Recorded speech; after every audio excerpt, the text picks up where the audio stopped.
Look 12 पर्व 1 पद ठारू 3 पद पर्यंत। एथि उत्तरे असंख्य असंख्य लोक एकत्र होई परस्पर उपरे माड़ी पड़ुथिले। सेतेबेले से प्रथम अपना शिष्य मानक कहवाक लगिले, फारुसी मानक खमीर स्वरूप कपटता विषय सावधान होता, किंतु जहाँ प्रकाशित न हो एपरि आच्छादित किछि नाही, आ जहाँ उणा न जीव एपरि गुप्त किछि नाही।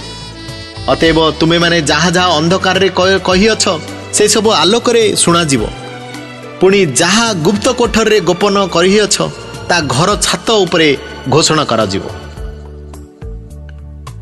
लूक 12 पर्व 4 पद ठारू 7 पद पर्यंत। भय न कर, किंतु मोहर बंधु जे तुमे माने तुम मानकु मु कहूअछि, जो माने शरीर को बद्ध करती मात्र ताहा परे आउ किछि करि पारंते नाही, से मानकु भय कर नाही, किंतु काहा काहा को भय करिवो ताहा मु तुम मानकु जणाइबी। बद्ध कल नरक रे निक्षेप करिबा निमंते जहाँकर अधिकार अछि ताहाकु भय कर। हाँ, मु तुम मानकु सत्य कहूछि, ताहाकु भय कर। 5टी घर चटिया कौन जोड़िए पैसा रे बिका जाती ना, आउ सेमानंक मध्यरु गोटे हेले ईश्वरंक छामुरे विश्रुत नुहे, किंतु तुम मानकर मस्तकर समस्त केश ही गणा जाई अछि। भय कर नाही, तुमे माने अनेक घर छटिया ठारू श्रेष्ठ।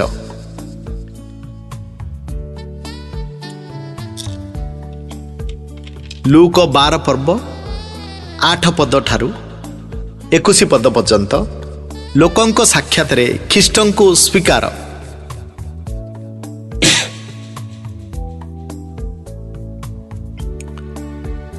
आउ मु तुम मानकु कहूछि, जे केही लोकंक साक्षात रे मते स्वीकार करिवो, मनुष्य पुत्र मध्य ईश्वरंक दूत मानक साक्षात रे ताकु स्वीकार करिवे। किंतु जे लोकंक साक्षात रे मते अस्वीकार करिवो, से ईश्वरंक दूत मानक साक्षात रे अस्वीकार करा जिवो। आ जे केही मनुष्य पुत्रंक विरोध रे कथा कहबो ताकु क्षमा दिया जिवो, मात्र जे पवित्र आत्मांक विरोध रे निंदा कथा कहबो ताकु क्षमा दिया जिवो नाही।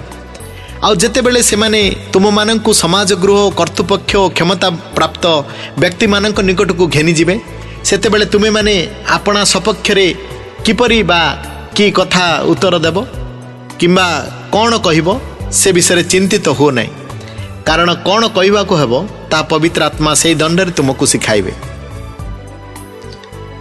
मूर्ख धनीर दृष्टांत। लोक समूह मध्यरु जणे तांको पचारे कहिला, हे गुरु, मोर भाई को मो सहित पैतृक संपत्ति भाग करदेवा निमंते कहतु। किंतु से तांको कहले, हे भाई, किए मते तुम मानक उपरे विचार करता और विभाग कर्ता करी नियुक्ति कला। पुणी से सेमानकु कहले, सावधान, समस्त प्रकार लोभरु आपना आपना को दूर रख, कारण जने लोकर जीवन तार संपत्तिर प्रचुर्य उपरे निर्भर करे नाही। आउ से सेमानकु एही दृष्टांत कहले, जने धनी लोकर क्षेत्र में बहुत फसल हैला, सेतिरे से मने मने विवेचना करी कहला, कौन करिवी, कारण मोहर फसल संग्रह करी रखिबा निमंते स्थान नाही। पुणी से कहला, एहा करिवी, मोर अमार सबु भांगी बड़ बड़ करी तोलिबी, से सबुरे मोर शस्य और द्रव्य सबु संग्रह करी रखिबी। आउ मु मोर प्राण को कहिबी, रे प्राण, अनेक वर्ष निमंते तोर बहुत द्रव्य संचित अछि, विश्राम कर, भोजन कर और आमोद कर। किंतु ईश्वर तांको कहले, रे निर्बोध, आज रातिरे तोर प्राण तो ठारू निया जीवो, सेतिरे तू जहा जहा आयोजन करिअछु से सब कहार हेबो। जे आपना निमंते धन संचय करे किंतु ईश्वरंग विषय धनी नुहे, ताहा प्रति एही परि घटे।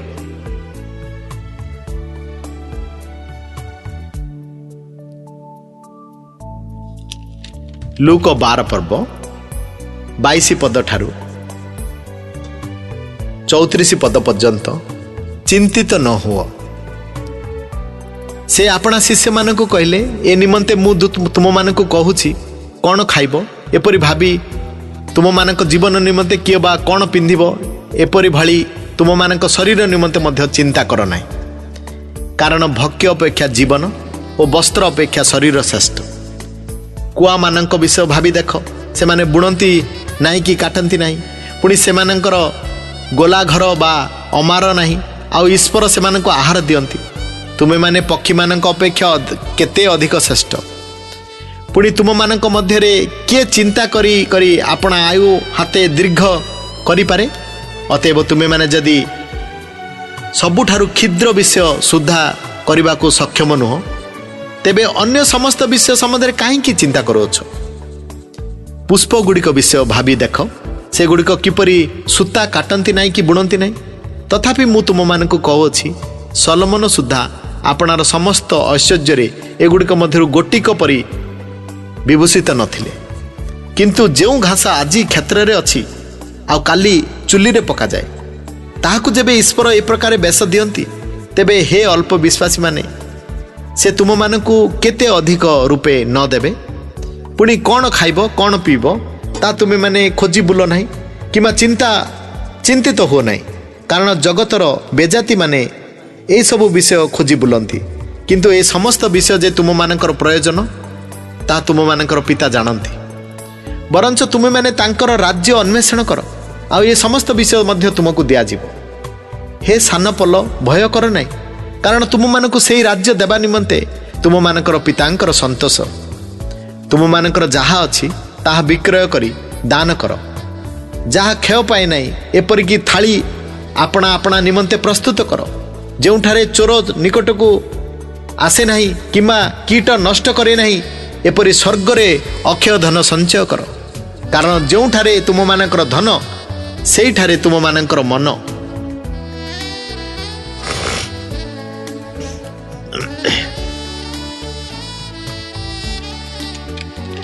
लूक 12 पर्व 35 पद ठारू 48 पद पर्यंत जाग्रत दास तुम मानकर कटी बंधा थाउ ओ प्रदीप जलु थाउ आ प्रभु विवाह उत्सव बाहुड़ी आसी द्वार रे मारिबा पर्यंत जो लोक माने तांक निमंते तत्क्षणात द्वार फिटाइबा को अपेक्षा थांती तुमे माने सेमानक परि होई रही थाओ प्रभु आसी जो दास मानक जाग्रत देखिबे से माने धन्य मु तुम मानक सत्य कहूँ से आपणार कटी बंधन करी से मानक भोजन रे बसाई निकट को जाई सेवा करिवे आउ से जेही जदि द्वितीय कि तृतीय पहर रे सुधा आसी से मानक सेपरी देखती ताले से दास माने मध्य धन्य किंतु यह जानी थाओ क्यों दंडरे चोर आसीबो यह गृहकर्ता जेबे जानते ताले से अपना गृह रे सिंधी काटिबा को दियंते नहीं तुमे माने मध्य प्रस्तुत होइथाओ कारण जो दंडरे तुमे माने मने करू नथिबो से दंडरे मनुष्य पुत्र आसीबे सेतरे पितर कहले हे प्रभु आपण केवल आम मानकु ना समस्त को ये दृष्टांत कहू अछंती प्रभु कहले एणु आपणा परिजन मानकु यथा समय रे निरूपित पड़ी देवा निमंते प्रभु जाहाकु सेमानक उपरे नियुक्ति करिवे एपरि विश्वस्त ओ बुद्धिमानर व्यवस्था किए प्रभु आसी आपणार जो दास को से प्रकार करुथुवा देखिबे से धन्य मु तुम मानकु सत्य कहूँ से ताहाकु आपणार सर्वस्व उपरे नियुक्ति करिवे किंतु जदि सेई दास मोहर प्रभुंको आसीबार विलंब अछि बोली मने मने करी दास दासी मानंकु प्रहार करने को एवं भोजन पान करी मर्त होगा आरंभ करे ताहले जो दिन से अपेक्षा करू नथिबो ओ जो दंड से जानी नथिबो सेही दिन ओ सेही दंडरे ताहार प्रभु आसीबे पुणी से ताहाकु दिखंड करी अविश्वस्त मानक सहित तार अंश निरूपण करी आ जो दास आपना प्रभुंकर इच्छा जानी प्रस्तुत होई न थाए किंबा तांकर इच्छानुसार कार्य करि न थाए से बहुत प्रहार रे प्रहारित हो किंतु जे न जानी प्रहार योग्य कर्म करि थाए से अल्प प्रहार रे प्रहारित हो जहाकु बहुत प्रदत्त होई अछि ताहाठारु बहुत दाबी करा जीवो पुणी लोके जहाँ निकट रे बहुत समर्पण करि अछंती ता निकट को बहुत दाबी करिवे। लूक 12 पर्व 49 पद ठारू 53 पद पर्यंत शांति परिवर्ते भेद मु पृथ्वी रे अग्नि निक्षेप करने को आसी अछि आउ ताहा जदि प्रज्वलित हेलानी ताहले मोर आउ कौन बंछा मात्र मते एक बाप्तिस्म बाप्तिजित होगा को हबो आउ ताहा समाप्त न होगा पर्यंत मु किपरि निष्पीड़ित होउछि मु पृथ्वी रे शांति देवा को आसी अछि बोली कौन तुमे माने मने करूछ मु तुम मानक कहूछि ना बरं भेद जन्माइबा को आसी अछि कारण आद्या विधि गोटे गृह रे 5 जन थिले 2 जनक विरुद्ध रे 3 जन और 3 जनक विरुद्ध रे 2 जन विभिन्न हेबे पुत्र विरुद्ध रे पिता पिता विरुद्ध रे पुत्र कन्या विरुद्ध रे माता माता विरुद्ध रे कन्या बहु विरुद्ध रे सासु और सासु विरुद्ध रे बहु भिन्न हेबे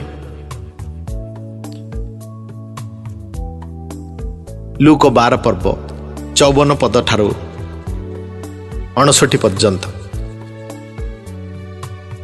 समयर लक्षण पुणी से लोक समूह को मध्य कहले पश्चिम दिगरे मेघ उठुवा देखिले से क्षणी तुम्हें माने कुह वर्षा आसुअछि आउ सेही परी घटे पुणी दक्षिण पवन बहिबा देखिले तुम्हें माने कुह बड़ खरा हेब पुणी ताहा घटे रे कपटी माने तुम्हें माने पृथ्वी और आकाशर लक्षण सबू बुझी पारुछ किंतु एही कालर लक्षण सबू किपरि बुझुना विवादी सह निष्पत्ति आउ से निजे निजे कहीं न्याय विचार करूना कारण तुमर विवादी सहित शासनकर्ता छामुकु जाउथुवा समय पथ मध्य ताठारु मुक्त हेबा पई जत्न कर काले से तुमको विचारकर्ता निकट को टाणी घेनी जीव पुणी विचारकर्ता तुमको पादातिक हस्तरे समर्पण करिवे आ पादातिक तुमको कारागार रे निक्षेप करिवो मु तुम मानकु कहूछि तुमे शेष कौड़ीटी न सुझिबा पर्यंत से स्थान को कौन सी प्रकार बाहरी आसी पारिबो नाही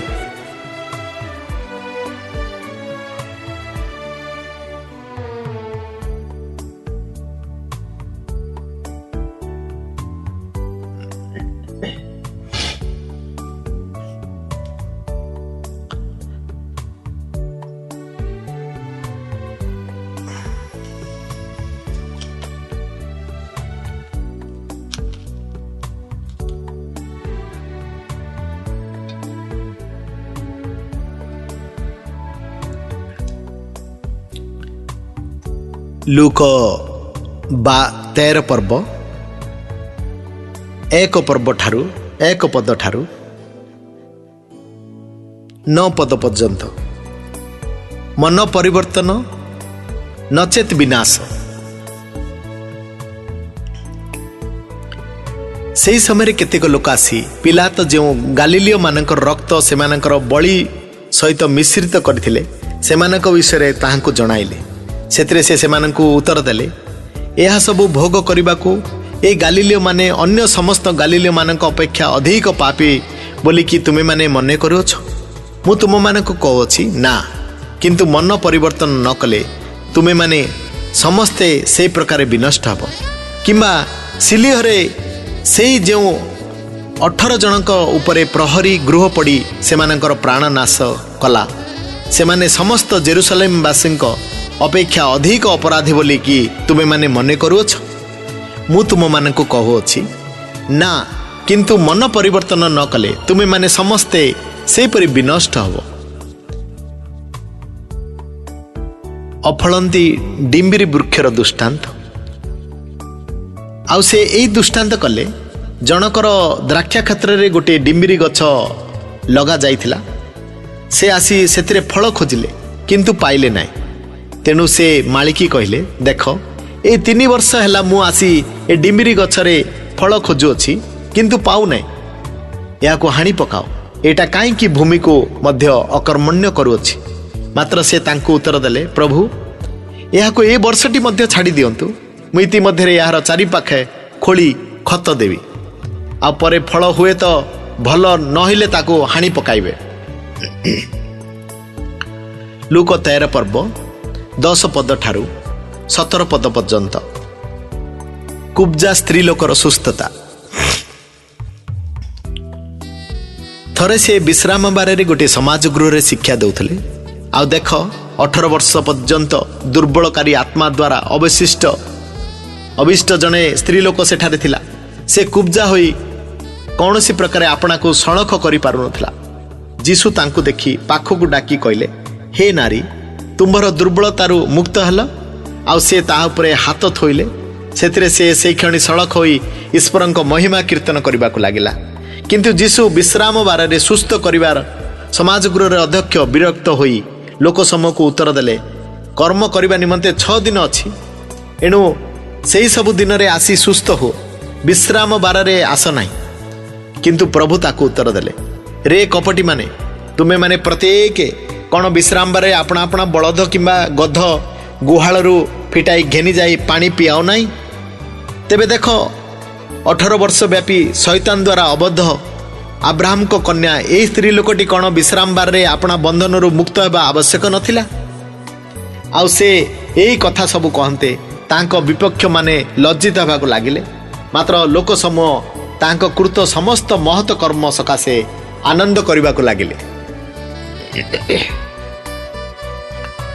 लूक 13 पर्व 18 पद ठारू 21 पद पर्यंत सोरिष दाना और खमीर दृष्टांत से कहले ईश्वरंक राज्य क्या सदृश पुणी क्या सांगरे मु ताहार तुलना करी ताहा ए प्रकार गोटे सोरिष दाना परी जहाँ नहीं जड़े लोक अपना बगीचारे बुणिला आउ ता बड़ी गछ है पुणी आकाशर चढ़ई मैंने आसी तार डाल बसा बांधिले से आहरी कहले मु क्या सहित ईश्वरंक राज्यर तुलना करी ता खमीर सदृश जड़े स्त्री ता घेनी महणे मैदा मध्य घोड़ाई रखिला आ शेष समस्त खमीरमय है। लूक 13 पर्व 22 पद ठारू 30 पद पर्यंत संकीर्ण द्वार एथि उतारे से नगरे और ग्रामे ग्रामे भ्रमण करी शिक्षा देउ देउ जेरुसलम आड़ को यात्रा करथिले आ जणे ताहांकु कहले प्रभु परित्राण पाइबा लोक मानकर संख्या कौन अल्प से मानकु कहले संकीर्ण द्वार दे प्रवेश करने को प्राणपण कर कारण मु तुम मानकु कहूअछि अनेक प्रवेश करने निमंते चेष्टा करिवे किंतु पारिबे नाही गृहकर्ता उठी द्वार बंद कला उतारे जेतेबेले तुमे माने बाहरे ठिया होई रहिबो ओ हे प्रभु आम मानक निमंते द्वार फिटाउंतु यह कही द्वार रे मारिबा को लागिबो सेतेबेले से तुम मानक उत्तर देबे तुमे माने केउ स्थान र लोक ता मु जाने नाही से समय तुमे माने ता कहबा को लागिबो आमे माने आपणक साक्षात भोजन पान कलु पुणी आपण आम मानकर दांड मानकर शिक्षा देले आउ से तुम मानक कहबे तुमे माने क्यों स्थान र लोक ता मु जाने नाही हे अधर्मचारी समस्ते मो पाखरु दूर हो सेतेबेले तुमे माने अब्राहम इसहाक जाकुब पुणी समस्त भाववादी को ईश्वरंक राज्य रे थिबा ओ आपणा आपणा को बाहरे पका जाउथुबा देखिबो सेतेबेले सेठारे रोदन और दांतरग किड़िमिड़ी हब पुणी पूर्व और पश्चिम उत्तर और दक्षिण लोके आसी ईश्वरंक राज्य रे भोजन बसिवे आ देख शेषरे थिबा केतेक प्रथम हेबे आ प्रथम रे थिबा केते लोक शेषरे हेबे।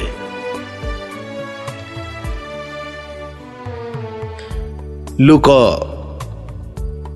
13 पर्व 31 पद ठारू 35 पद पर्यंत जेरुसलम प्रति जीशुंकर प्रेम से दंडरे केतेक फारूसी तांको निकट को आसी कहले ए स्थान छाड़ी बाहरी जातु कारण हरद आपण को बध करने को इच्छा करुअछंती सेतरे से सेमानकु कहले तुमे माने जाई सेई कोकी सियाली की कुह देख मु आजी ओ काली भूत छड़ाऊ अछि ओ आरोग्य करुअछि पुणी तृतीय दिन रे मध्य मु शुद्ध करिवि जा हेउ आजी काली ओ पर दिन मते यात्रा करने को हब कारण जेरुसलाम बाहरे भाववादीर विनष्ट हेबा उचित नुहे गो जेरुसलाम भाववादी मानकर हत्याकारिणी और आपना निकट को प्रेरित मानकर पस्तर घातकारिणी कुकुटी जेपरी पक्ष तले आपना शावक मानक एकत्र करे सेपरी मु केते थर तोर संतान मानक एकत्र करने को इच्छा कली किंतु तुमे माने इच्छुक हेलो नाही देख तुम मानकर घर तुम मानकर हाथ रे छाड़ी दिया जाउछि आ मु तुम मानक कहूछि प्रभुंक नाम रे जे आसुअछंती से धन्य तुमे माने जेउ दिन एई कथा कहबो सेई दिन न आसीबा पर्यंत मते निश्चय आ देखिबो नाही।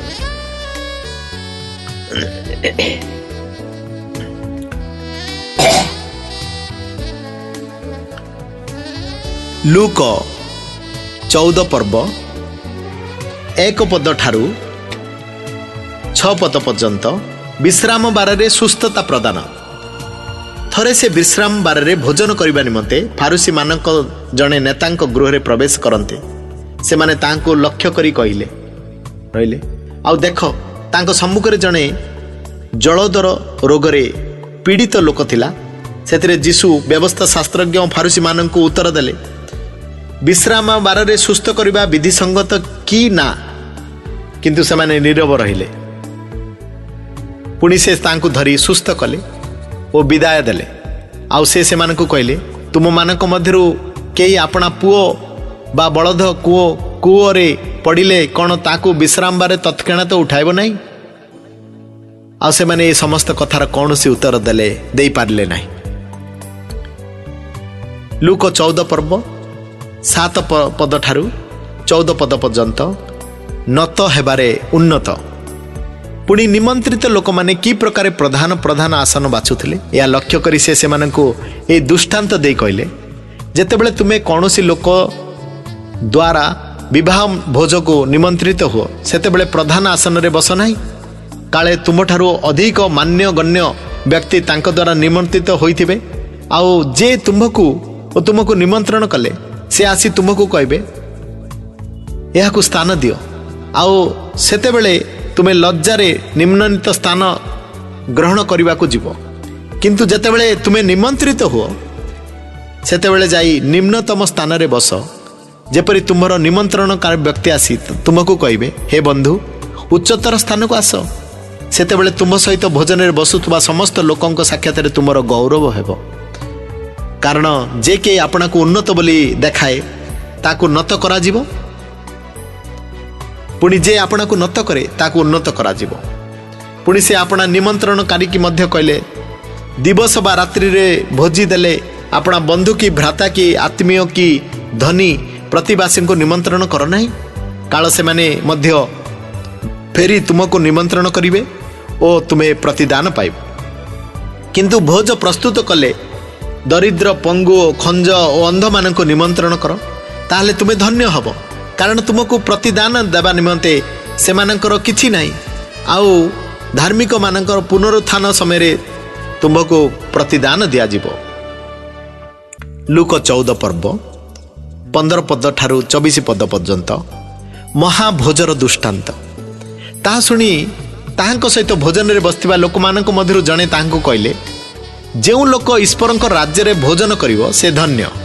କିନ୍ତୁ ସେ ତାହାଙ୍କୁ କହିଲେ, ଜଣେ ବ୍ୟକ୍ତି ରାତ୍ରି ସମୟରେ ମହାଭୋଜ ଦେବାକୁ ଇଚ୍ଛା କରି ଅନେକଙ୍କୁ ନିମନ୍ତ୍ରଣ କଲା।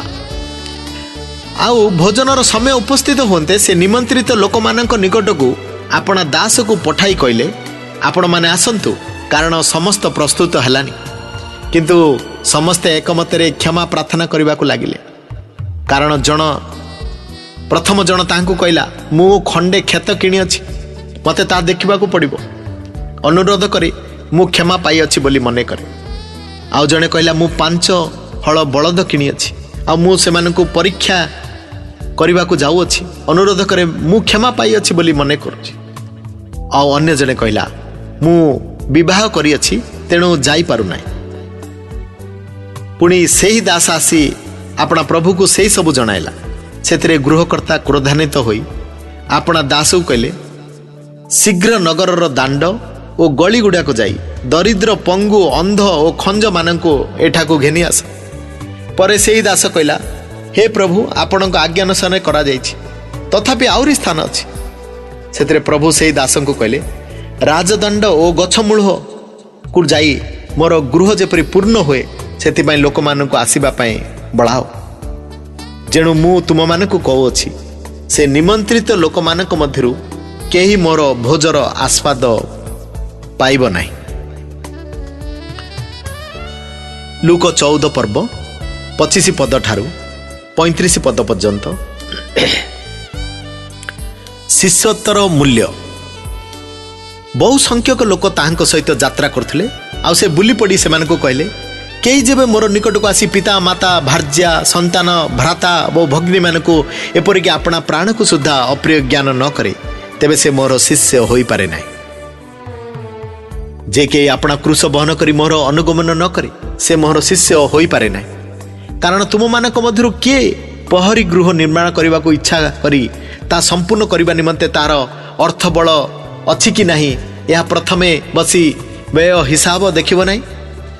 काले से मूलदुआ बसाई शेष करी न पारिले जेते लोक ताहा देखिबे समस्ते ताहाको परिहास करी कहबाकू लागिबे ए लोकटा तोलिबाकू आरंभ करी शेष करि पारिला नाही किंबा केउ राजा अन्य जणे राजांक सहित युद्ध करबाकू जाउथबा समय रे 20,000 सैन्य घेनी तांको विरुद्ध रे आसुथबा राजांक सहित 10,000 सैन्य नहीं युद्ध करबाकू सक्षम कि नाही ता प्रथमे बसी विवेचना करिवे नाही जदि पारंती नाही तेबे अन्य राजा दूर रे थाउ थाउ से दूत पठाई संदेश प्रार्थना करत से प्रकार तुम मानक मध्यरु जे केही अपना सर्वस्व त्याग न करे से मोर शिष्य होई पारे नाही लवण तो उत्तम किंतु लवण मध्य जदि स्वाद विहीन हुए तेबे ताहा काहीं रे स्वादयुक्त करा जिवो ता भूमि किमा खतगदा निमंते योग्य नुहे लोके ताहा बाहरे फोपाड़ी दियंती जार सुनिबार कान अछि से सुनु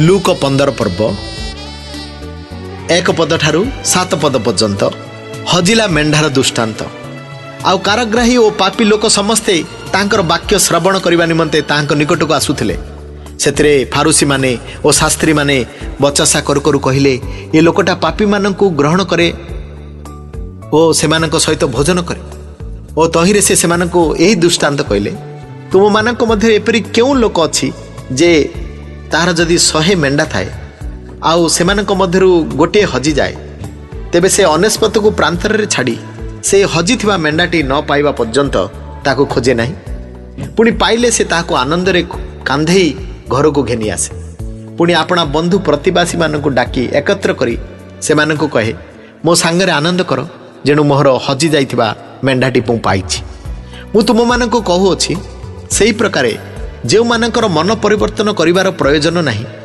एपरि अनेस्पत धार्मिक लोक मानक अपेक्षा जे मन परिवर्तन करे एपरि जणे पापीर निमंते स्वर्ग रे अधिक आनंद हेबो लूक 15 पर्व 8 पद ठारू 10 पद पर्यंत हजिला मुद्रार दृष्टांत अथवा एपरि केउ स्त्री लोक अछि जे ताहार जदि 10टी टंका थाए आ सेतिरु गोटे हजि जाए तेबे से दीप डाली घर झाड़ी ता न पाइबा पर्यंत जत्न रे खोजे नाही पुणी ता पाइले से अपना बंधु और प्रतिवासी मानकु डाकी एकत्र करी कहे मो सांगरे आनंद कर जेणु जो टंकाटी हजि जाइछि ता पाइले मु तुम मानकु कहू अछि से प्रकार जे मन परिवर्तन करे एपरि जणे पापी निमंते ईश्वरंकर दूत मानक सम्मुखरे आनंद हुए लूक 15 पर्व 11 पद ठारू 32 पद पर्यंत अपव्यय पुत्रर दृष्टांत से आहुरी कहले जड़े व्यक्ति 2टी पुत्र थिला सेमानक मध्यरु सान पुओ बापा को कहला बापा संपत्तिर जो भाग मो बांटरे पड़ुअछि ता मते देई दियो सेतरे से आपणार सर्वस्व सेमानक बांटी देले अल्प दिन उतारे सान पुओ सबु एकाठी करी दूर देश को चलीगला आ सेठारे कदाचार रे अपना संपत्ति उड़ाई देला किंतु समस्त अपव्यय कला परे से देश रे महादुर्भिक्ष पड़िबारु ताहार अभाव हेबाकू लागिला सेतरे से जाई सेही देशर जणे लोकंक आश्रय नेला आ से ताहाकू घुसुरी चरेबा पई अपना खेत को पठाइले पुणी घुसुरी माने जेउ सिंह खाउथले सेतरे से अपना पेट पुराइबाकू बांछा करुथला किंतु केही ताकू किछि देउ नथिले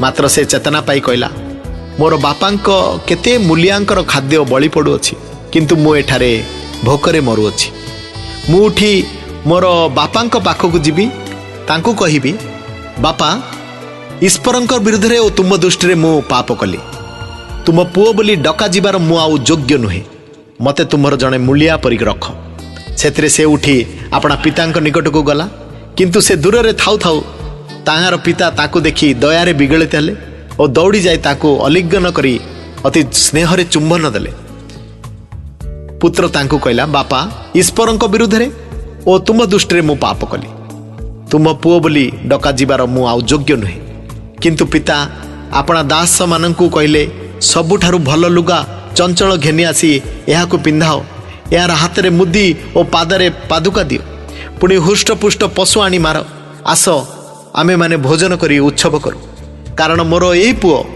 मृत होइथिला पुनर्बार बंचिला, हजि जाइथिला आ मिलिला। सेतिरे से माने उत्सव करबा को लागिले। सेतेबेले तांको बड़ पुओ क्षेत्र थिला।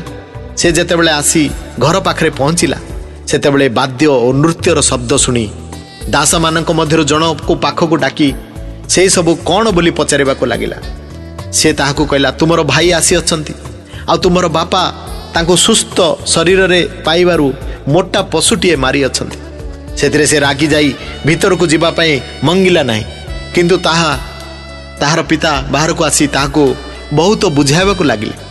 मात्र से पितांकु उत्तर देला, देख बापा, एते वर्ष है मु तुमर गुलाम परी खटी आसी अच्छी, पुणी केबे हेले तुमर आज्ञा लंघन करी नाही, तथापि मोर बंधु मानक सहित उत्सव करने को तुम्हें मते केबे हेले छेली छुआटी सुधा देल ना, किंतु तुमर यही जो पुओ बेश्या मानक सहित तुमर सर्वस्व खाई उड़ाई देई अछि। जेतेबेले से आसिला सेतेबेले तुम्हें ताहार पाई मोटा पशुटी मारिल। सेतिरे से ताहांकु कहले, पुओ रे, तू तो सबुबले मो सांगरे अछु, आ जहा सबु मोहर से सबु तोहर, किंतु एई जे तोहर भाईटी मृत होइतिला पुनर्बार बंचिला, हजि जाइथिला आ मिलिला, से हेतु उत्सव और आनंद करबा उचित थिला। लूक शेउल पर्व 1 पद ठारू 13 पद पर्यंत अविश्वस्त चतुर बेवर्तांक दृष्टांत।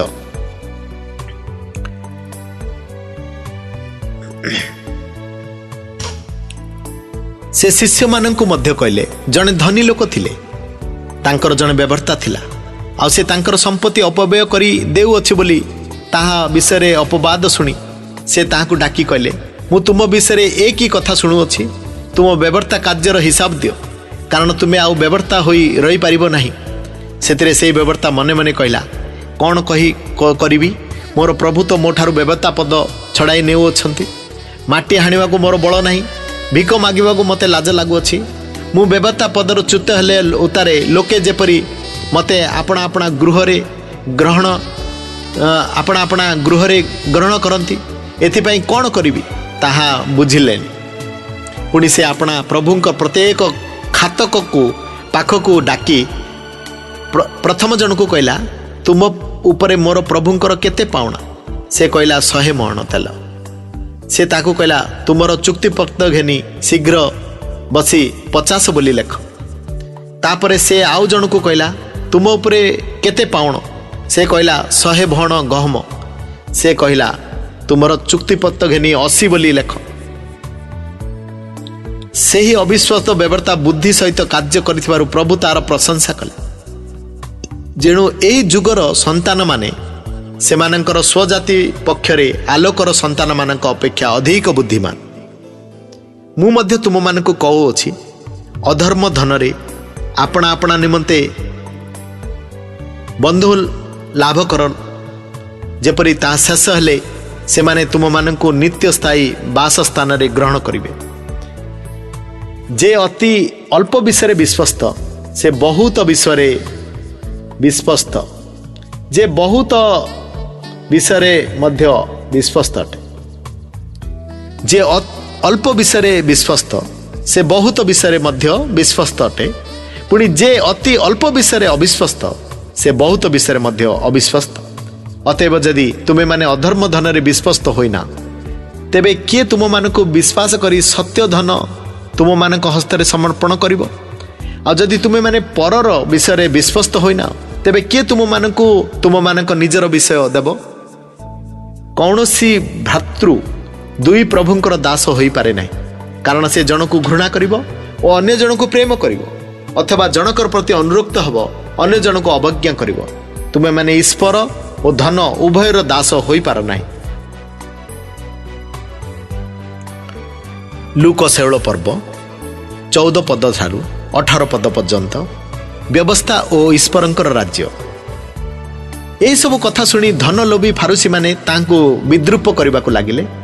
सेतिरे से सेमानकु कहले, जो माने आपणा आपणा को मनुष्य मानक दृष्टि धार्मिक बोली देखांती, तुमे माने सेही प्रकार लोक, किंतु ईश्वर तुम मानकर हृदय जानती, कारण जहा मनुष्य मानक मध्यरे उच्चीकृत ता ईश्वरଙ୍କ दृष्टि घृणित। व्यवस्था और भाववादी मानकर धर्मशास्त्र जहनक पर्यंत प्रचलित थिला। सेही समय ठारू ईश्वरଙ୍କ राज्यर सुसमाचार प्रचारित होउछि आ प्रत्येक लोक पराक्रम पूर्वक सेतिरे प्रवेश करूछि। किंतु व्यवस्थार एक बिंदु लोप पाइबा अपेक्षा बरं आकाश और पृथ्वी लोप पाइबा सहज। जे के अपना स्त्री की परित्याग करे अन्य को विवाह करे से व्यभिचार करे, पुणी जे स्वामी द्वारा परित्यक्त स्त्री की विवाह करे से व्यभिचार करे। लूक शैल पर्व 19 पद ठारू 31 पद पर्यंत। धनी लोक और लाजार। जड़े धनी लोक थिला, से बहुमूल्य वस्त्र पिंधि महा आडंबर रे प्रतिदिन आमोद प्रमोद करुथला। किंतु ताहार फाटक पाखरे लाजार बोली जड़े भिकारी पड़ी थिला। ताहार देहजाक घा भर्ती होइथिला। से धनी लोकर मेजरू पड़िबा अईठारू किछि खाई पेट पुराइबा को आशा करुथला। आ कुकुर गुड़ाक सुधा आसी तार घा सबू चाटुथिले। कालक्रमे से भिकारटी मरीगला और दूत मानक द्वारा अब्राहम को कोल को नियागला। परे से ही धनी लोक मध्य मरीगला और समाधि पाइला। आउ से नरक जंत्रणा रे कलबल होई ऊपर को चाही दूर रे अब्राहम और तांको कोल रे लाजार को देखिला। सेतरे से डाकी कहिला, हे पिता अब्राहम, मते दया करी लाजार को पठाई दियंतु, जेपरि से पानी रे अपना आंगुली टीप बुड़ाई मोर जीभ को ठंडा करे, कारण मु ए निहारे कलबल होउछि। किंतु अब्राहम कहले, पुअरे तू जे बंची थिबा समय रे तोर भल विषय सबू पाइलु आ लाजार सेही परी मंद विषय सबू पाइला, या मने कर। किंतु एबे से ए स्थान रे सांत्वना पाउछि आ तू कलबल हेउछु। ता छड़ा तुम आम मध्यरे अति बृहत व्यवधान अवस्थित, जेपरि जेउ माने ए स्थान रु तुम मानक निकट को जीवा पाई इच्छा करती से माने जाई पारंती नहीं। पुणी से स्थान रु कई आम मानक निकट को पार होई आसी पारंती नहीं। सेतिरे से कहला, हे पिता, ताहले मु आपण को अनुरोध करूछि, ताहाको मोर पितांक गृह को पठांतु, कारण मोर 5 भाई अछंती। से माने मध्य जेपरि ए मंत्रणामय स्थान को न आसंती, ए जंत्रणामय स्थान को न आसंती, सेति पई से मानक निकट रे साक्ष्य दब। किंतु अब्राहम कहले, से मानक निकट रे मोसा और भाववादी मानकर धर्मशास्त्र अछि, से माने से मानकर कथा सुनंतु। सेथिरे से कहला, हे पिता अब्राहम, ता यथेष्ट नुहे, मात्र जदि मृत मानक पाखरु जणे से मानक निकट को जीव, ताले से माने मन परिवर्तन करिवे। किंतु से ताहांको कहले, जदि से माने मोसा और भाववादी मानकर कथा न सुनंती, ताले मृत मानक मध्यरु जने पुनरुत्थान हेले सुद्धा से माने परामर्श ग्रहण करिवे नाही। लूक 17 पर्व 1 पद ठारू 4 पद पर्यंत। विघ्नजनक पाप और क्षमा प्रदान। से अपना शिष्य मानक कहले, विघ्न जे न घटिब यह असंभव, किंतु जहा द्वारा ता घटिब हाय से दंडर पात्र। ए क्षुद्र मानक मध्यरु जनकर विघ्नर कारण हेबा अपेक्षा बरं ता बेकरे गोटे चक्की पत्थर टंगा जाई ताकु समुद्र रे निक्षिप्त करा जाइथिले ता पक्षरे भल होइथांता। तुमे माने अपना अपना विषय सावधान होइथाओ। जदि तुम भाई पाप करे तेबे ताहाकु अनुजोग कर, ता से जदि मन परिवर्तन करे तेबे ताकु क्षमा दियो। पुणी जदि से दिन भितर 7 थर तुम विरोध रे पाप करे और 7 थर तुम निकट को फेरी आसी मु मन परिवर्तन करूअछि बोली कहे, तेबे ताहाकु क्षमा कर। लूक 17 पर्व 5 और 6 पद। विश्वासर वृद्धि। सेतिरे प्रेरित माने प्रभु को कहले, आम मानकर विश्वास बढ़ाई दियंतु। प्रभु कहले, जदि गोटे सोरिष दाना परी तुम मानकर विश्वास थाए, ताले ए तुतकोली गछ को तू समुद्र रे उपड़ा जाई समुद्र रे रोपित हो बोली कहले, ता तुम मानकर आज्ञा मानिबो। लूक 17 पर्व 7 पद ठारू 10 पद पर्यंत। दासर कर्तव्य। किंतु तुम मानक मध्यरे एपरी लोक किए अछि, जार दास हल बुलाई किंबा पशु चराई क्षेत्रु आसिले से ताकू कहब ए क्षणी आसी बस खाई बस से कौन बरंच ताकू कहब नहीं मोर खाइबार ठीक कर पुणी मु खियापिया शेष न करने पर्यंत अंटा बांधी मोर शेष सेवा कर तापरे तू खियापिया करू। दास आज्ञा अनुसार कर्म करने को से कौन ताकू धन्यवाद दिए। से प्रकार तुम्हें माने मध्य आज्ञानुसारे समस्त कर्म कला उतारे कुह आमे माने अकर्मण्य दास जहाँ कर्तव्य केवल ताहा करिअछु।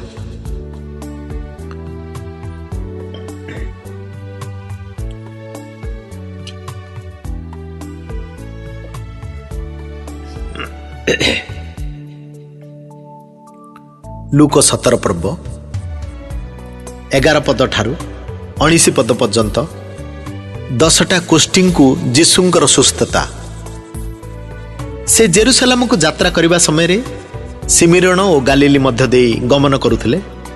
आ से कौन सी गोटे ग्राम रे प्रवेश करते 10 जन कुष्ठी तांको सहित साक्षात कले। से माने दूर रे ठिया होई उच्च स्वर रे कहले हे जीशु गुरु आम मान को दया करंतु। पुणी से मानकु देखी कहले तुमे माने जाई आपना आपना जाजक मान को देखाओ। आओ से माने जाऊ जाऊ सुची हेले किंतु से मानक मध्यरु जणे आपना को सुस्थ होइतिबा देखि उच्च स्वर रे ईश्वरंकर महिमा कीर्तन करू करू बाहुडी आसी जीशुंक चरण तले हाबुड़ होई तांकर धन्यवाद करबा को लागिला। से जणे सिमिरणीय लोक सेतिरे जीशु उत्तर देले 10 जन कोन सुची हेले नाही तेबे आउ 9 जन कहांती। ईश्वर को गौरव देवा निमंते एई बेजाती लोकटी छड़ा कौन आउ केही बाउडी आसी नाही। पुणी से ताहांकु कहले उठी प्रस्थान कर तुम्भर विश्वास तुमको सुस्थ करिअछि। लूक 17 पर्व 20 पद ठारू 37 पद पर्यंत ईश्वरंक राज्यर आगमन। ईश्वरंक राज्य केबे आसुछि ए विषय फारूसी माने तांकु पचारिबारु से मानकु उत्तर देले ईश्वरंक राज्य दृश्य भावे आसे नाही किंबा देख एठारे बा सेठारे बोली लोके कहिबे नाही कारण देख ईश्वरंक राज्य तुम मानक मध्यरे अछि। किंतु से शिष्य मानकु कहले एपरि समय आसीबो जेतेबेले तुमे माने मनुष्य पुत्रंकर दिन गुडिक मध्यरु गोटे दिन देखिबाकू बांछा करिवो किंतु देखिबो नाही।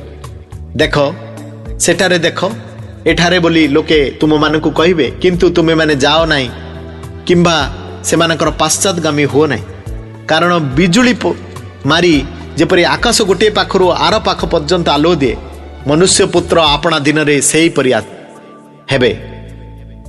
किंतु प्रथम रे तांको अवश्य अनेक दुख भोग करबा को हबो ओ एही वर्तमान पुरुष द्वारा आग्रह हेबा को हबो।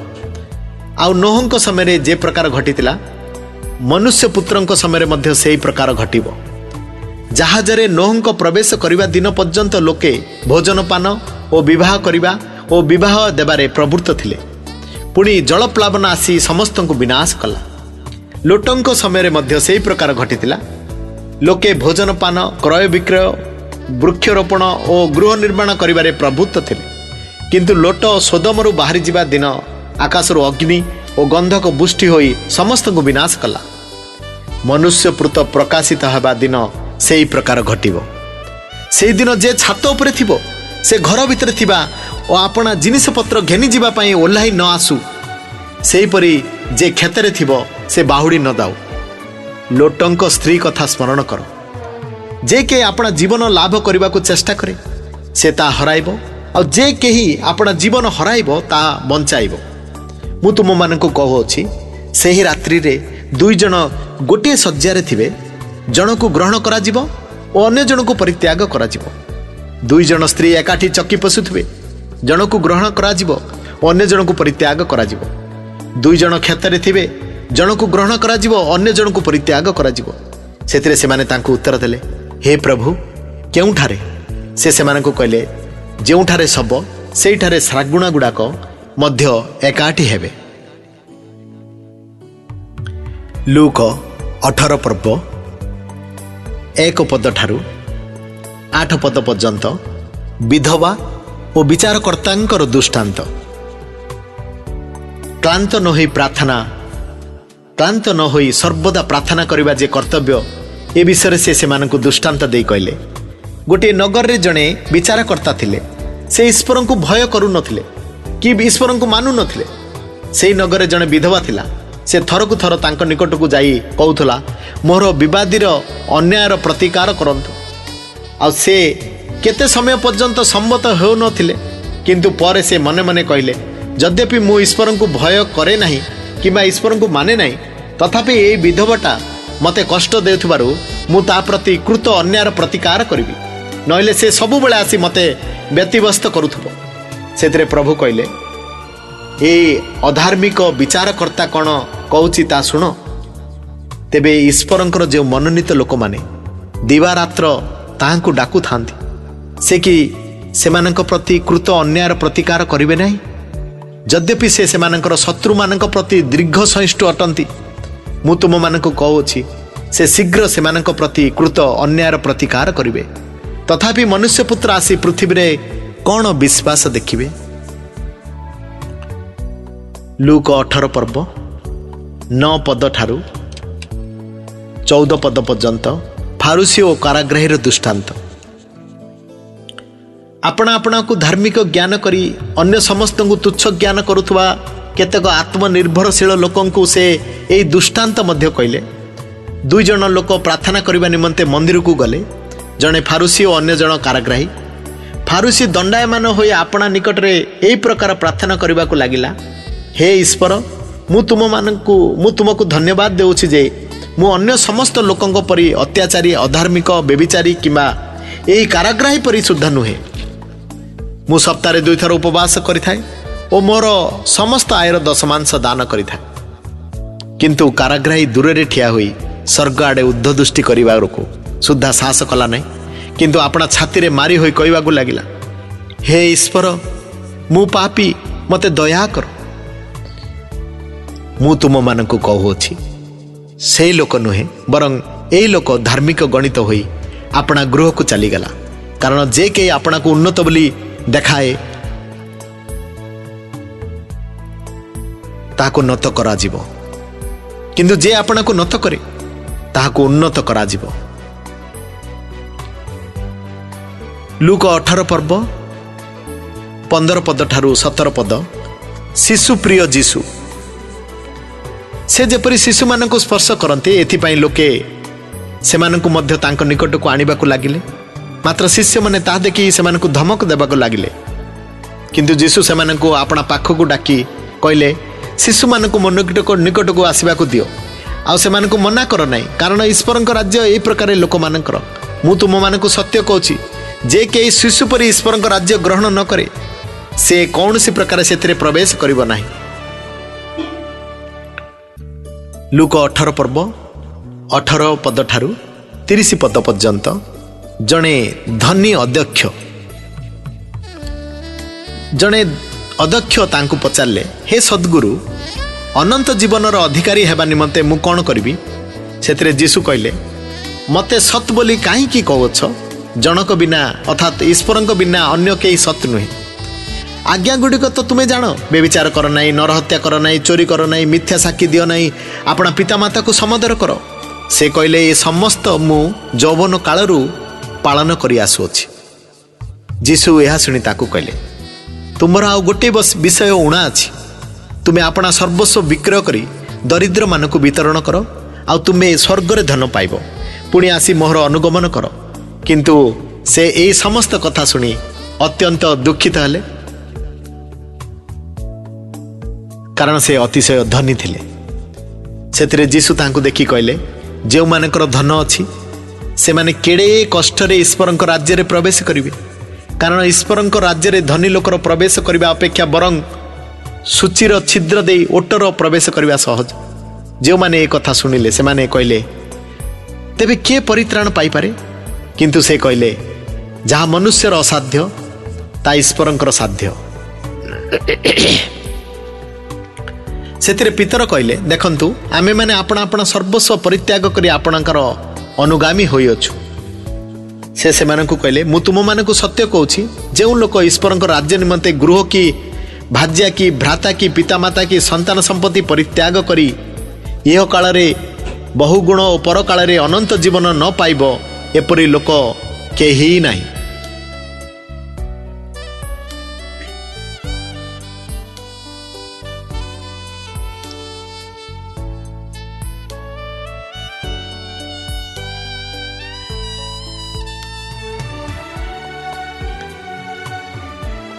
लूक 18 पर्व 31 पद ठारू 34 पद पर्यंत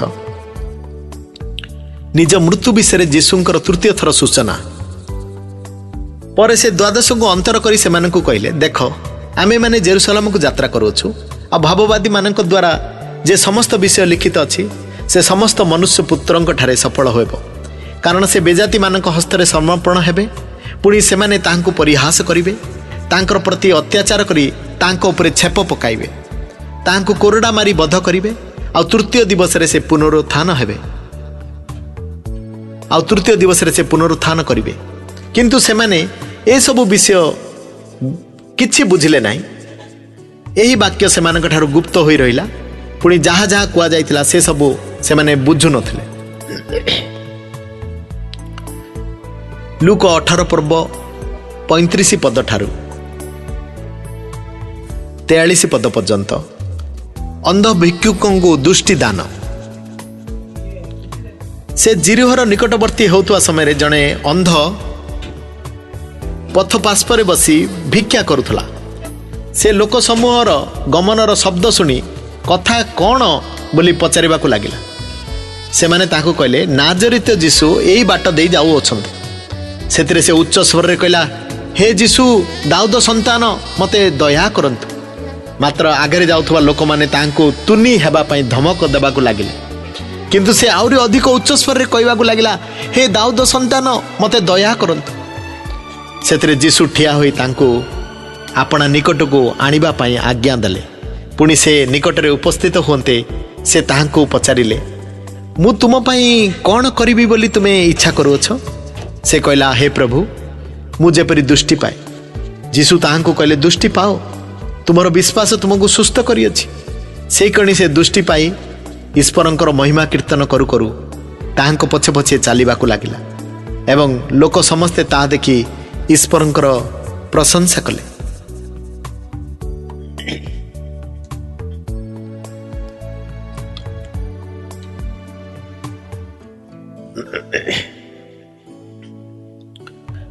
लूक 19 पर्व 1 पद ठारू 10 पद पर्यंत जीशु ओ जिक्ष्य जीशु ओ जक्ष्य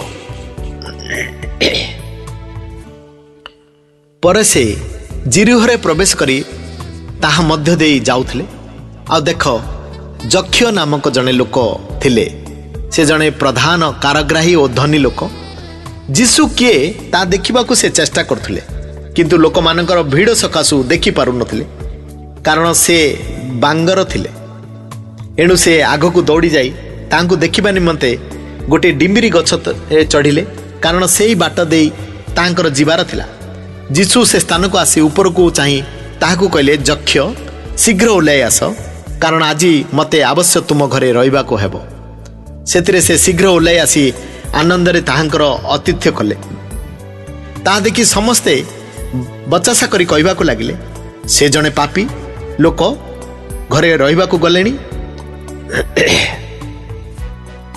किंतु जक्ष्य ठिया होई प्रभु को कहले हे प्रभु देखंतु मोर संपत्तिर अधेक मु दरिद्र मानक दान करूछि आ जदि अन्यारे काहार ठारू किछि नै थाए तेबे 4 गुण रे ताहा फेराई देउछि सेतिरे जीशु तांका विषय रे कहले आज एई गृह रे परित्राण उपस्थित होई अछि जेणु ए मध्य अब्राहम कर जने संतान कारण जहा हजी अछि ता खोजी रक्षा करबा को मनुष्य पुत्र आसी अछंती। लूक 19 पर्व 11 पद ठारू 27 पद पर्यंत 10 गोटी मोहर दृष्टांत लोके माने यही सब कथा शुणवा समय से आहुरी गोटे दृष्टांत कहले कारण से जेरूसलामर निकटवर्ती होइतिले और ईश्वरंक राज्य अति शीघ्र प्रकाश पाइबो बोली से माने मने करुथिले एणु से कहले जड़े कुलीन व्यक्ति आपणा निमंते राजपद प्राप्त होई बाहुड़ी आसवा सकाशे दूर देश को यात्रा कले। से आपणार 10 जन दास को डाकी से 10 गोटी मोहर देई कहले मोर आसीबार पर्यंत बेपार कर। किंतु तांकर देशवासी माने तांकु घृणा करुथिले आ से माने तांक पछरे दूत पठाई कहले ये लोक जे आम मानक उपरे राजत्व करिवो ए आम मानकर इच्छा नुहे। पर से राजपद प्राप्त होई बाहुड़ी आसी जेउ दास मानकु धन देइथिले सेमानंक मध्यरे व्यापार करी किए केते लाभ करिअछि ता जानिबा निमंते सेमानंक आपणा निकटकु डाकी आनिबा पई आज्ञा देले। सेतिरे प्रथम जनक आसी कहला प्रभु आपण मोहर 10टी मोहर लाभ करिअछि। से ताहाकु कहले बेस उत्तम दास तुमे अति अल्प विषय विश्वस्त होइथिबारु 10 गोटी नगर उपरे अधिकार प्राप्त हो। पुणी द्वितीय जनक आसी कहला प्रभु आपण मोर 5टी मोहर लाभ करिअछि। से ताहाकु मध्य कहले तुमे सुद्धा 5 गोटी नगर उपरे अधिकार प्राप्त हो। आउ जणे आसी कहला प्रभु देखंतु ए आपणकर मोहर मु या गामुछारे बांधी रखी देइथिली कारण मु आपणकु भय कली जेणु आपण जणे कोठर लोक जहा रखी न थांती ताहा उठाई नियंती पुणी जहा बुणी न थांती ता काटंती। से ताहाकु कहले रे दुष्ट दास तोर मुहरे कथारे तोर विचार करिबी। मु जणे कोठर लोक जहा रखी न थाए ता उठाई निए पुणी जहा बुणी न थाए ताहा काटे एहा कोन जानिथिलु तेबे बैंक रे काई कि मोर धन रखिलु नाही ताले मु आसी शुद्ध सहित तार आदाय करि थांती। पुणी से पाखरे ठिया होइथिबा लोक मानक कहले या ठारो ए मोहर घेनी जाए जहार 10 मोहर अछि ताकु दियो। सेतिरे से माने ताकु कहले प्रभु तार तो 10 मोहर अछि मु तुम मानक कहूची जे कोनोसी लोकर अछि ताकु दिया जिवो किंतु जहार नाही ता पाखरे जा अछि ताही ताठारु निया जिवो। किंतु मोर एई जे शत्रु माने मु सेमानक उपरे राजत्व करे बोली इच्छा करि नथिले सेमानकु एठाको आनी मोर साक्षातरे हत्या कर।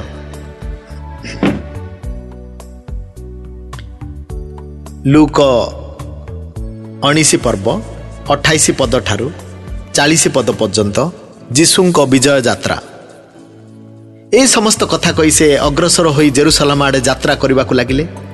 आउ जेतेबेले से जीत पर्वत पार्श्वस्थ बेथफागी और बेथनिया निकटरे उपस्थित हेले सेतेबेले से अपना शिष्य मानक मध्यरु 2 जन को यही कथा कही पठाइले तुम मानकर सम्मुखस्थ से ग्राम को जाओ सेतिरे प्रवेश करने समय जहा उपरे केही केबे बसी नाही एपरि गोटे गध छुआ को बंधा होइथिबार देखिबो ताको फिटाई घेनी आस।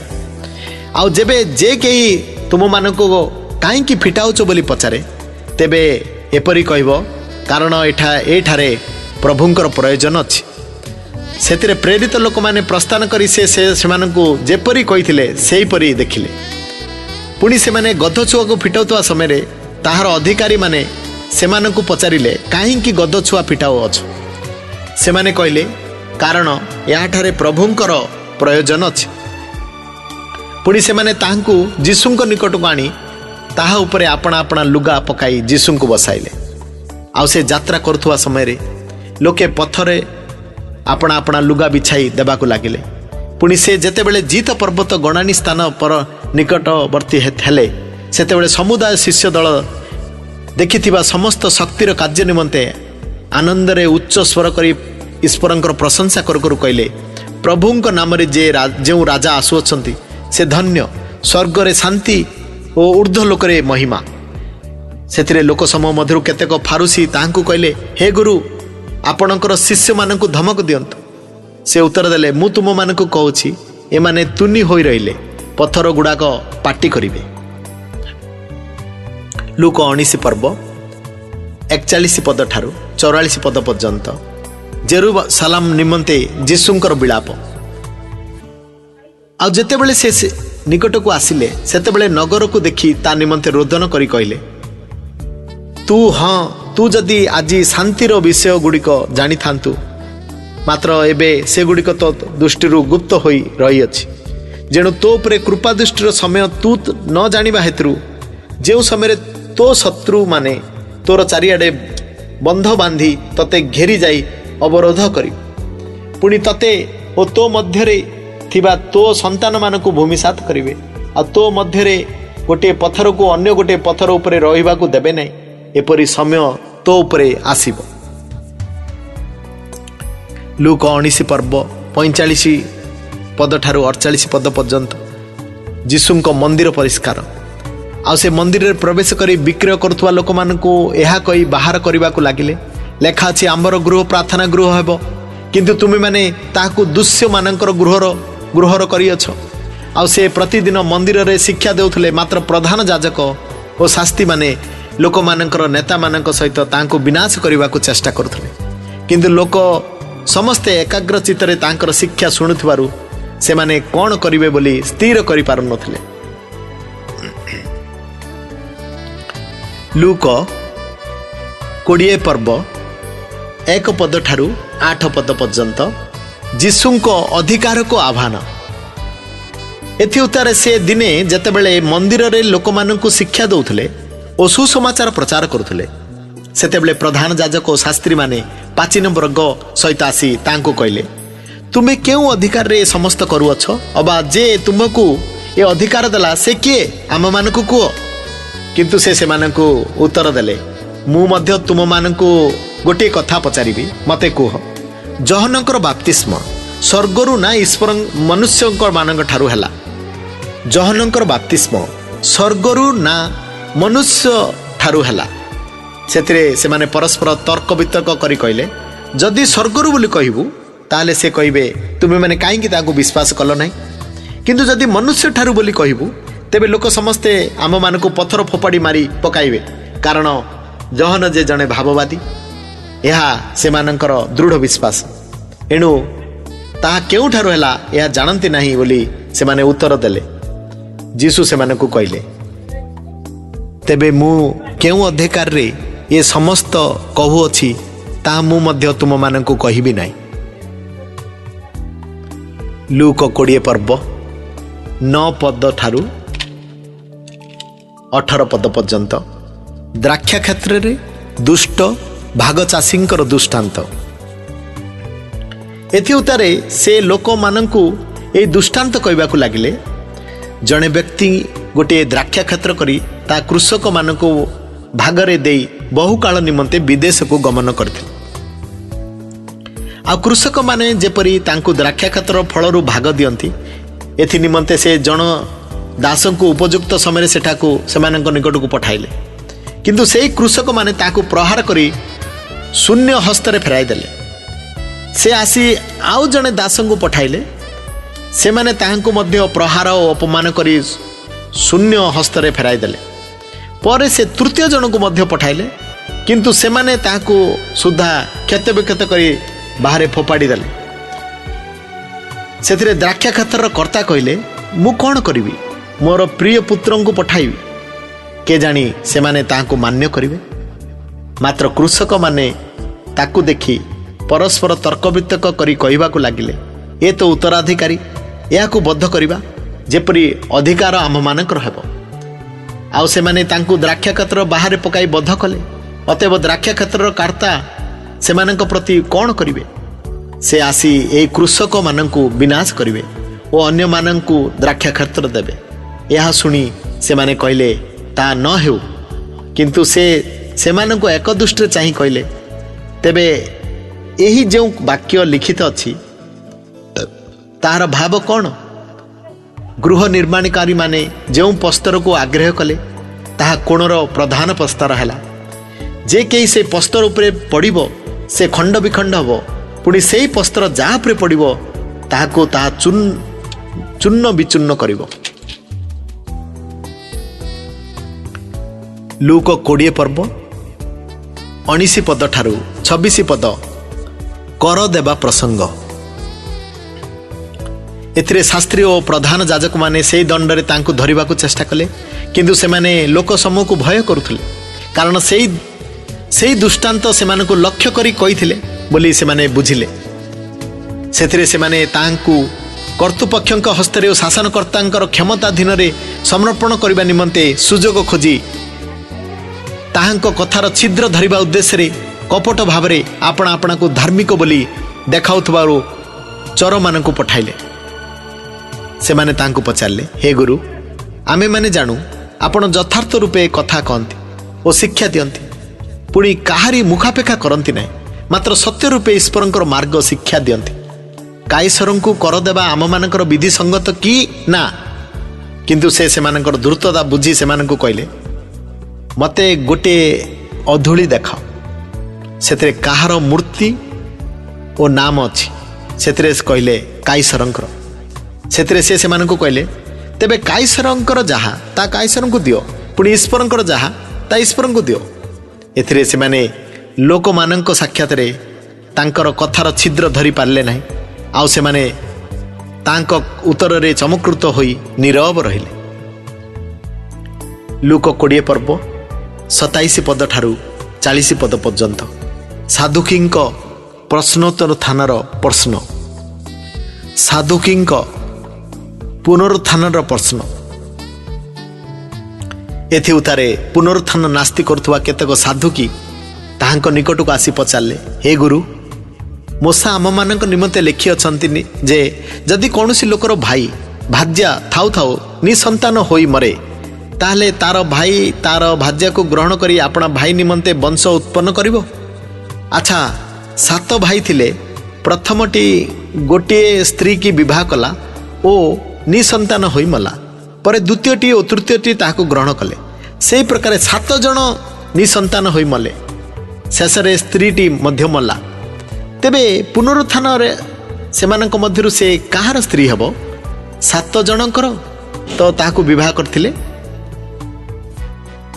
जीसु सेमानकु कहिले, एई जगतर संतान माने विवाह करंती और विवाहित होंती, किंतु जो माने सेई जगत और मृत मानक मध्यरु पुनरुत्थान प्राप्त हेबा निमंते योग्य गणित होंती, से माने विवाह करंती नाही किबा विवाहित होंती नाही, पुणी से माने आउ मरी पारंती नाही, कारण से माने दूत मानक परि रुहंती एवं पुनरुत्थानर संतान हेबारु ईश्वरंकर संतान अटंती।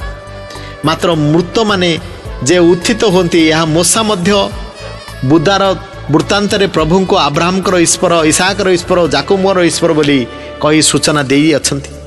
से तो मृत मानकर ईश्वर नुहंती, मात्र जीवित मानकर, कारण समस्ते तांको साक्षात रे जीवित अटंती। सेतिरे शास्त्री मानक मध्यरु केते जण उत्तर देले, हे गुरु आपण यथार्थ कहिले, कारण से माने ताहांको कौनसी प्रश्न पचारिबाकू आउ साहस कले नाही। लूक 20 पर्व 41 पद ठारू 44, ख्रीष्ट कहार संतान? किंतु से सेमानकु पचारले, ख्रीष्ट जे दाऊदंक संतान, यह लोके किपरि कहंती? कारण स्वयं दाऊद गीत संगीतारे कहंती, प्रभु मोहर प्रभु कहले, आम्बे जे पर्यंत तुमर शत्रु मानकु तुमर पादपीठ करिनाउ, से पर्यंत आमर दक्षिण रे बसी थाओ। अतएव दाऊद ताहांकु प्रभु बोली कहंती, तेबे से की प्रकार ताहांकर संतान? लूक 20 पर्व 45 पद ठारू 47 पद पर्यंत शास्त्री मानक ठारू सतर्कता। परे से समस्त लोकंक कर्णगोचर रे शिष्य मानक कहले, शास्त्री मानक ठारू सावधान, से माने दीर्घ बासन परिधान करी भ्रमण करने, पुणी हाट बजार रे नमस्कार, समाज गृह रे प्रधान आसन और भोजी रे प्रधान स्थान भल पाती। से माने विधवा मानकर गृह सबू ग्रास करती और छलना करी दीर्घ प्रार्थना करती, से माने गुरुतर दंड पाइबे।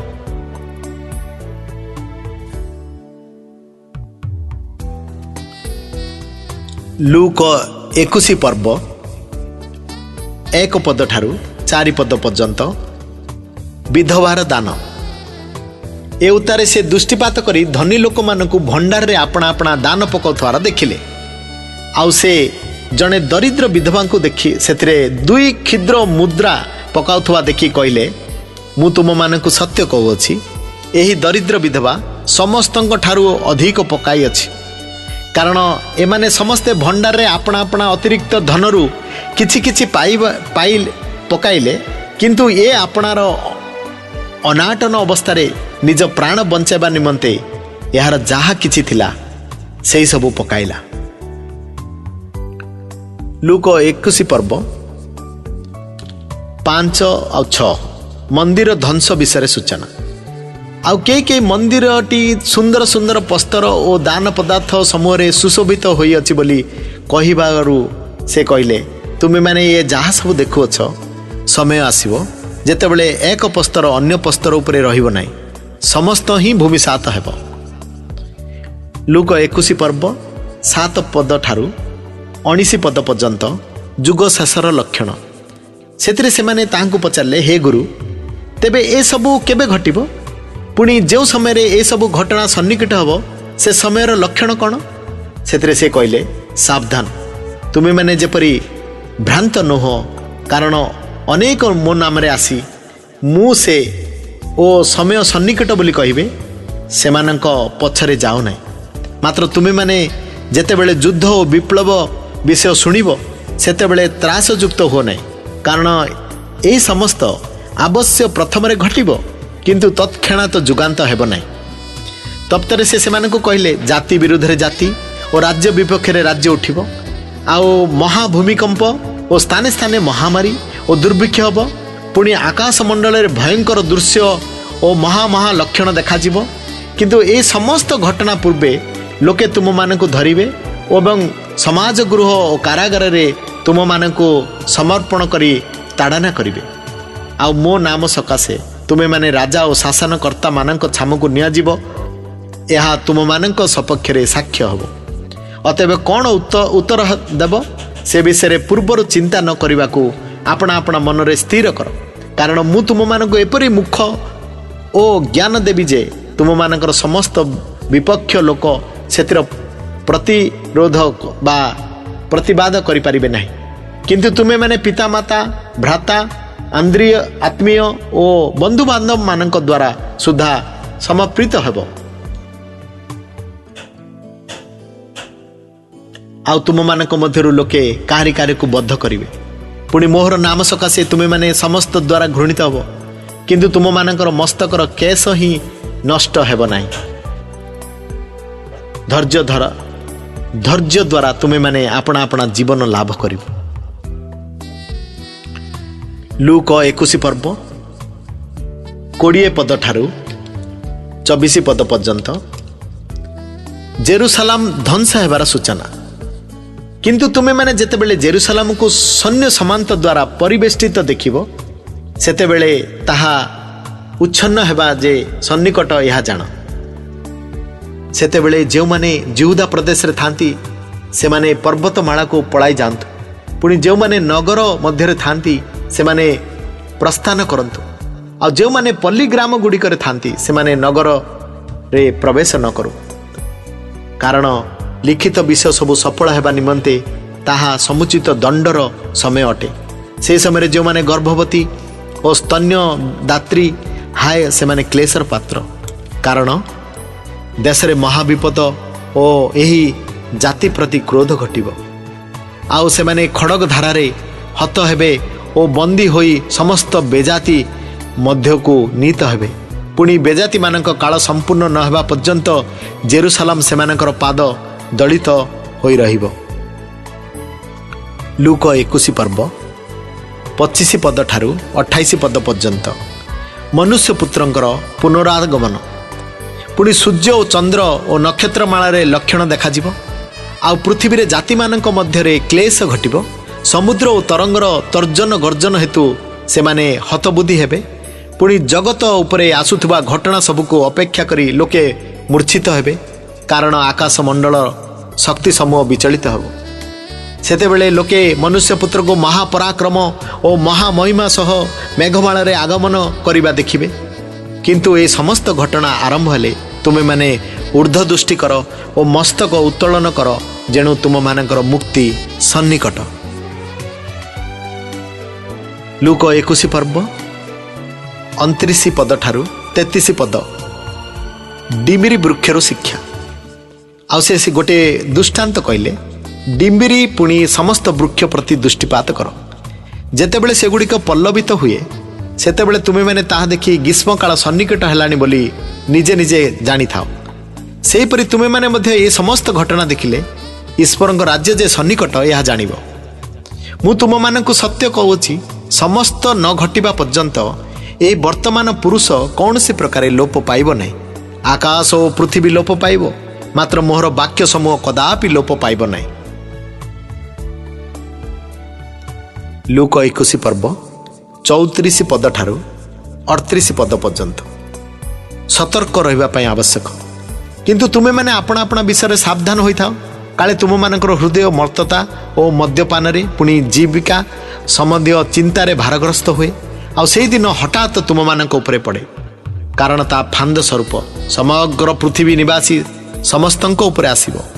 किंतु तुमे माने जेपरि ए समस्त आगामी घटनारू रक्षा पाइबाकू और मनुष्य पुत्रंक छामुरे उभा हेबाकू समर्थ हो, एथि निमंते सर्वदा प्रार्थना करी जागी रुह।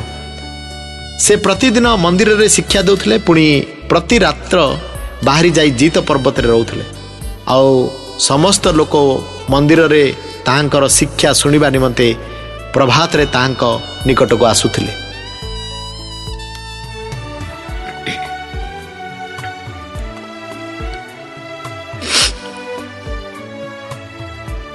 जीशुंक विषय विरुद्ध रे चक्रांत। जीशुंक विरुद्ध रे चक्रांत लूक 22 पर्व 1 पद ठारू 6 पद पर्यंत। निस्तार पर्व नामक खमीर शून्य रुटीर पर्व निकट होई आसुथला। आ प्रधान याजक और शास्त्री माने किपरि ताहांको विनाश करि पारंती सेथिर उपाय खोजुथिले, कारण से माने लोक माननकु भय करुथिले। जीशुंको धराई देबा पई जिहुदार सम्मति। सेतेबेले 12 संख्या मध्य अंतर्गत इस्करियोत नामक जिहुदा ठारे शैतान प्रवेश कला। आ से जाई कि उपाय तांको प्रधान याजक और सेनापति मानक हस्तरे समर्पण करि पारे ता सेमानक सहित परामर्श कला। सेतिरे सेमाने आनंदित हले और ताहाको टंका देबा पई चुक्ति कले। आ से सम्मत होई लोक समूहर असाक्षतरे तांको सेमानक हस्तरे समर्पण करिबा निमंते सुजोग अन्वेषण करिबाकू लागेल।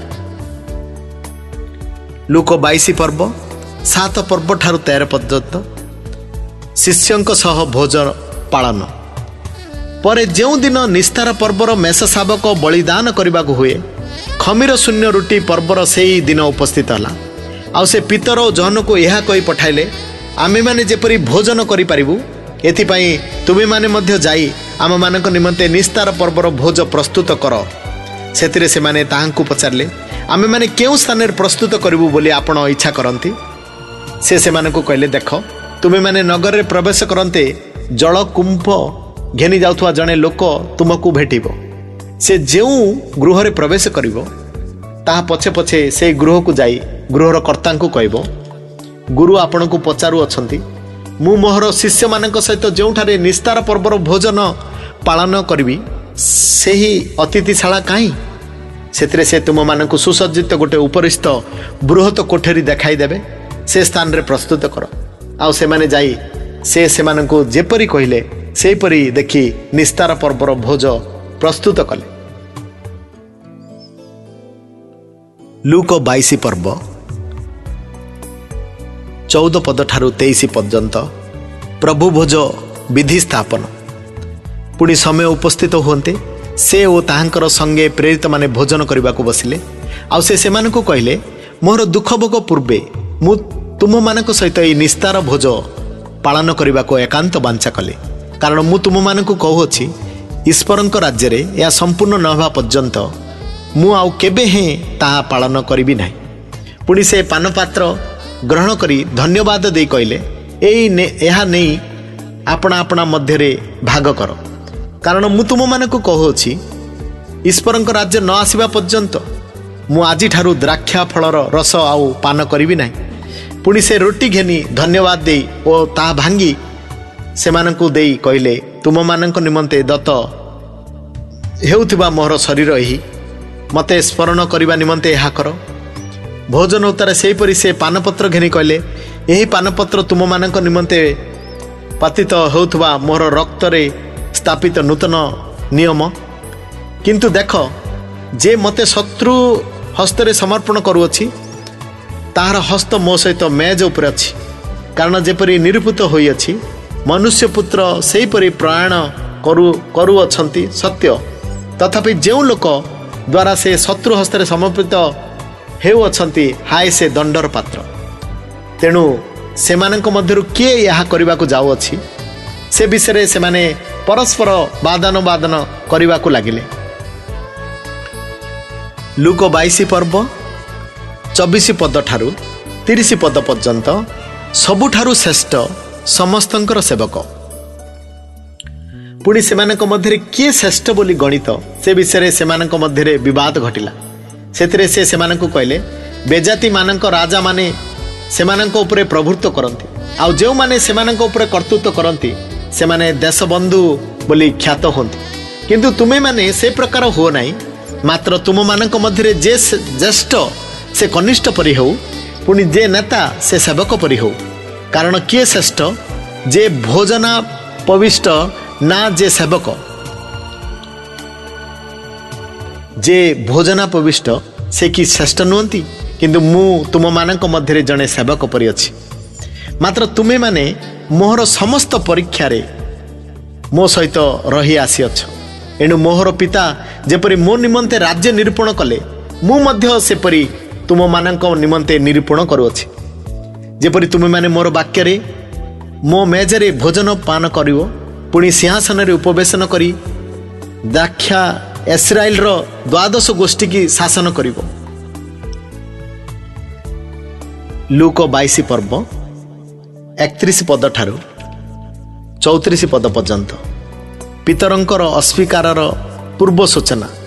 सिमोन सिमोन देख गहम को चालुनी चलैला परी शैतान तुम मानू चलैवा को अनुमति पाई अछि, किंतु तुमर विश्वास जेपरी लोप न हुए एथिपाई मु तुम निकट रे निवेदन कली। पुणी तुम्हे फेरिला उतारे अपना भाई मानू सुस्थिर कर।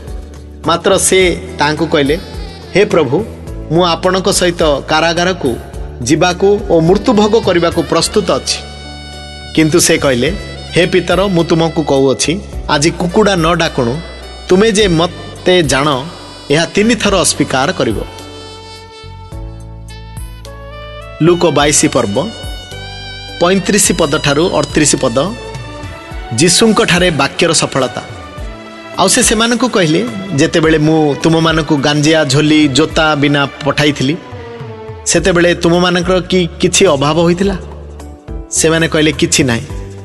सेथिरे से सेमानकु कहले मात्र एबे जहार गंजिया अछि से ता नेउ, सेही प्रकारे झोली मध्य नेउ, आ जहार नाही से आपना चादर खंडक बिकी खंडा किनु।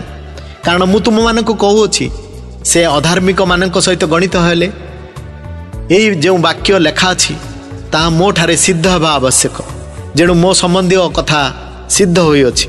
सेतिरे से माने कहले प्रभु देखंतु एठारे 2टा खंडा अछि। पुणी से मानकु कहले यथेष्ट। लूक 22 पर्व 39 पद ठारू 46 पद पर्यंत जीत पर्वत रे जीशुंकर प्रार्थना। से बाहरी अपना धारानुसार जीत पर्वत को गले आ शिष्य माने मध्य तांक पछे पछे गले। से स्थान रे उपस्थित होई से मानकु कहले परीक्षा रे जेपरि न पड़ एथिपाई प्रार्थना कर। आउ से मानक ठारू प्राय 100 हाथ दूर को जाई जानुपाती ए प्रार्थना करने को लगिले हे पिता जदि तुम्हार इच्छा हुए तेबे एई पानपत्र मो ठारू दूर कर, तथापि मोर इच्छा नुहे मात्र तुमर इच्छा सफल हो। आउ स्वर्गरु जने दूत दर्शन दे तांको शक्ति प्रदान कले। पुणी से मर्मांतिक दुखरे मग्न होई आउरी एकांत भावरे प्रार्थना करने को लगिले ओ ताहांकर झाल घन रक्त टोपा परी भूईरे पड़िला। आउ से प्रार्थना उठी शिष्य मानक निकट को आसी से मानक दुख हेतु निद्रित देखिले। पुणी से मानक कहले काईकि शोऊ अछ, परीक्षा रे जेपरि न पड़ एथिपाई उठी प्रार्थना कर। लूक 22 पर्व 47 पद ठारू 53 जीशु शत्रु हस्तरे समर्पित। से कथा कहथुवा समय देख लोक समूह आसी उपस्थित हेले आ 12 मध्यरु जिहुदा नामक जणे सेमानक आगे आगे आसी जीशु को चुम्बन करने को तांको पाखक गला। किंतु जीशु तांको कहले हे जिहुदा चुम्बन द्वारा कि मनुष्य पुत्र को शत्रु हस्तरे समर्पण करुअछ सेतिरे कौन घटिबो? ତା ଦେଖି ତାଙ୍କ ସଙ୍ଗୀ ମାନେ କହିଲେ, ପ୍ରଭୁ ଆମେମାନେ କ'ଣ ଖଡ଼ଗରେ ଆଘାତ କରିବା? ଆଉ ସେମାନଙ୍କ ମଧ୍ୟରୁ ଜଣେ ମହାଯାଜକଙ୍କ ଦାସଙ୍କୁ ଆଘାତ କରି ତାର ଡାହାଣ କାନ କାଟି ପକାଇଲେ। କିନ୍ତୁ ଯୀଶୁ ଉତ୍ତର ଦେଲେ, ଏତିକି ସହିଥାଅ। ପୁଣି ସେ ତାଙ୍କର କାନ ଛୁଇଁ ତାଙ୍କୁ ସୁସ୍ଥ କଲେ।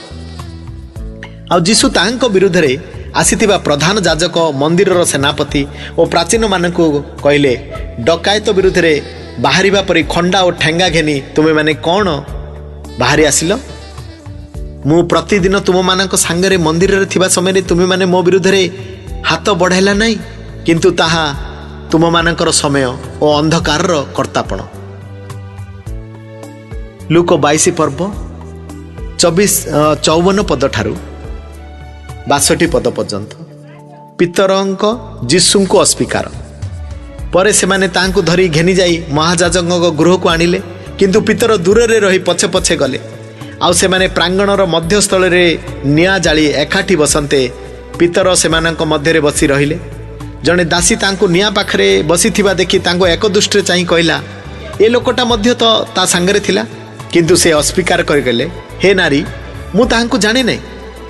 ଅଳ୍ପ ସମୟ ଉତ୍ତାରେ ଆଉ ଜଣେ ତାହାଙ୍କୁ ଦେଖି କହିଲା, ତୁମେ ମଧ୍ୟ ସେମାନଙ୍କ ମଧ୍ୟରୁ ଜଣେ। କିନ୍ତୁ ପିତର କହିଲେ, ନାଇଁ ଭାଇ, ମୁଁ ନୁହେଁ।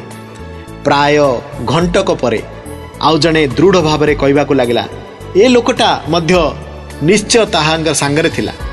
କିନ୍ତୁ ପିତର କହିଲେ, ଭାଇ, ତୁମେ ଯାହା କହୁଅଛ ମୁଁ ତାହା ଜାଣେ ନାହିଁ।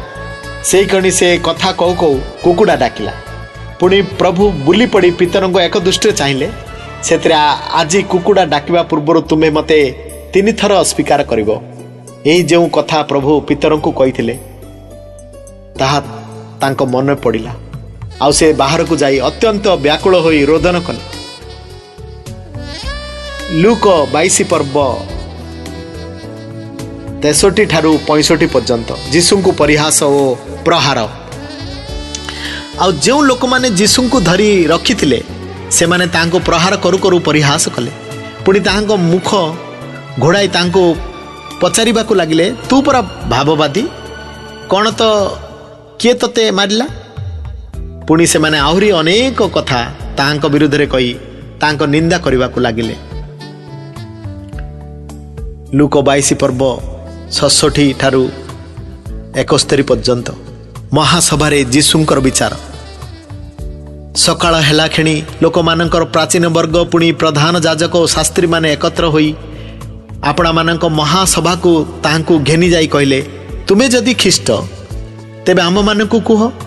କିନ୍ତୁ ସେ ସେମାନଙ୍କୁ କହିଲେ, ମୁଁ ଯଦି ଆପଣମାନଙ୍କୁ କହେ ଆପଣମାନେ ତ ବିଶ୍ୱାସ କରିବେ ନାହିଁ। ପୁଣି ମୁଁ ଯଦି ପ୍ରଶ୍ନ କରେ ଆପଣମାନେ ଉତ୍ତର ଦେବେ ନାହିଁ। କିନ୍ତୁ ଆଦ୍ୟବଧି ମନୁଷ୍ୟ ପୁତ୍ର ଈଶ୍ୱରଙ୍କ ପରାକ୍ରମର ଦକ୍ଷିଣ ପାର୍ଶ୍ୱରେ ଉପବିଷ୍ଟ ହେବେ। ସେଥିରେ ସେମାନେ ପଚାରିଲେ, ତେବେ ତୁମେ କ'ଣ ଈଶ୍ୱରଙ୍କର ପୁତ୍ର? ସେ ସେମାନଙ୍କୁ କହିଲେ, ମୁଁ ସେଇ ବୋଲି ଆପଣମାନେ କହୁଅଛନ୍ତି। ତେଣୁ ସେମାନେ କହିଲେ, ସାକ୍ଷ୍ୟରେ ଆପଣମାନେ ଆଉ କ'ଣ ପ୍ରୟୋଜନ? ଆମେମାନେ ତ ଆପେ ଆପେ ତାହାର ନିଜର ମୁଖରୁ ଏହା ଶୁଣିଲୁ।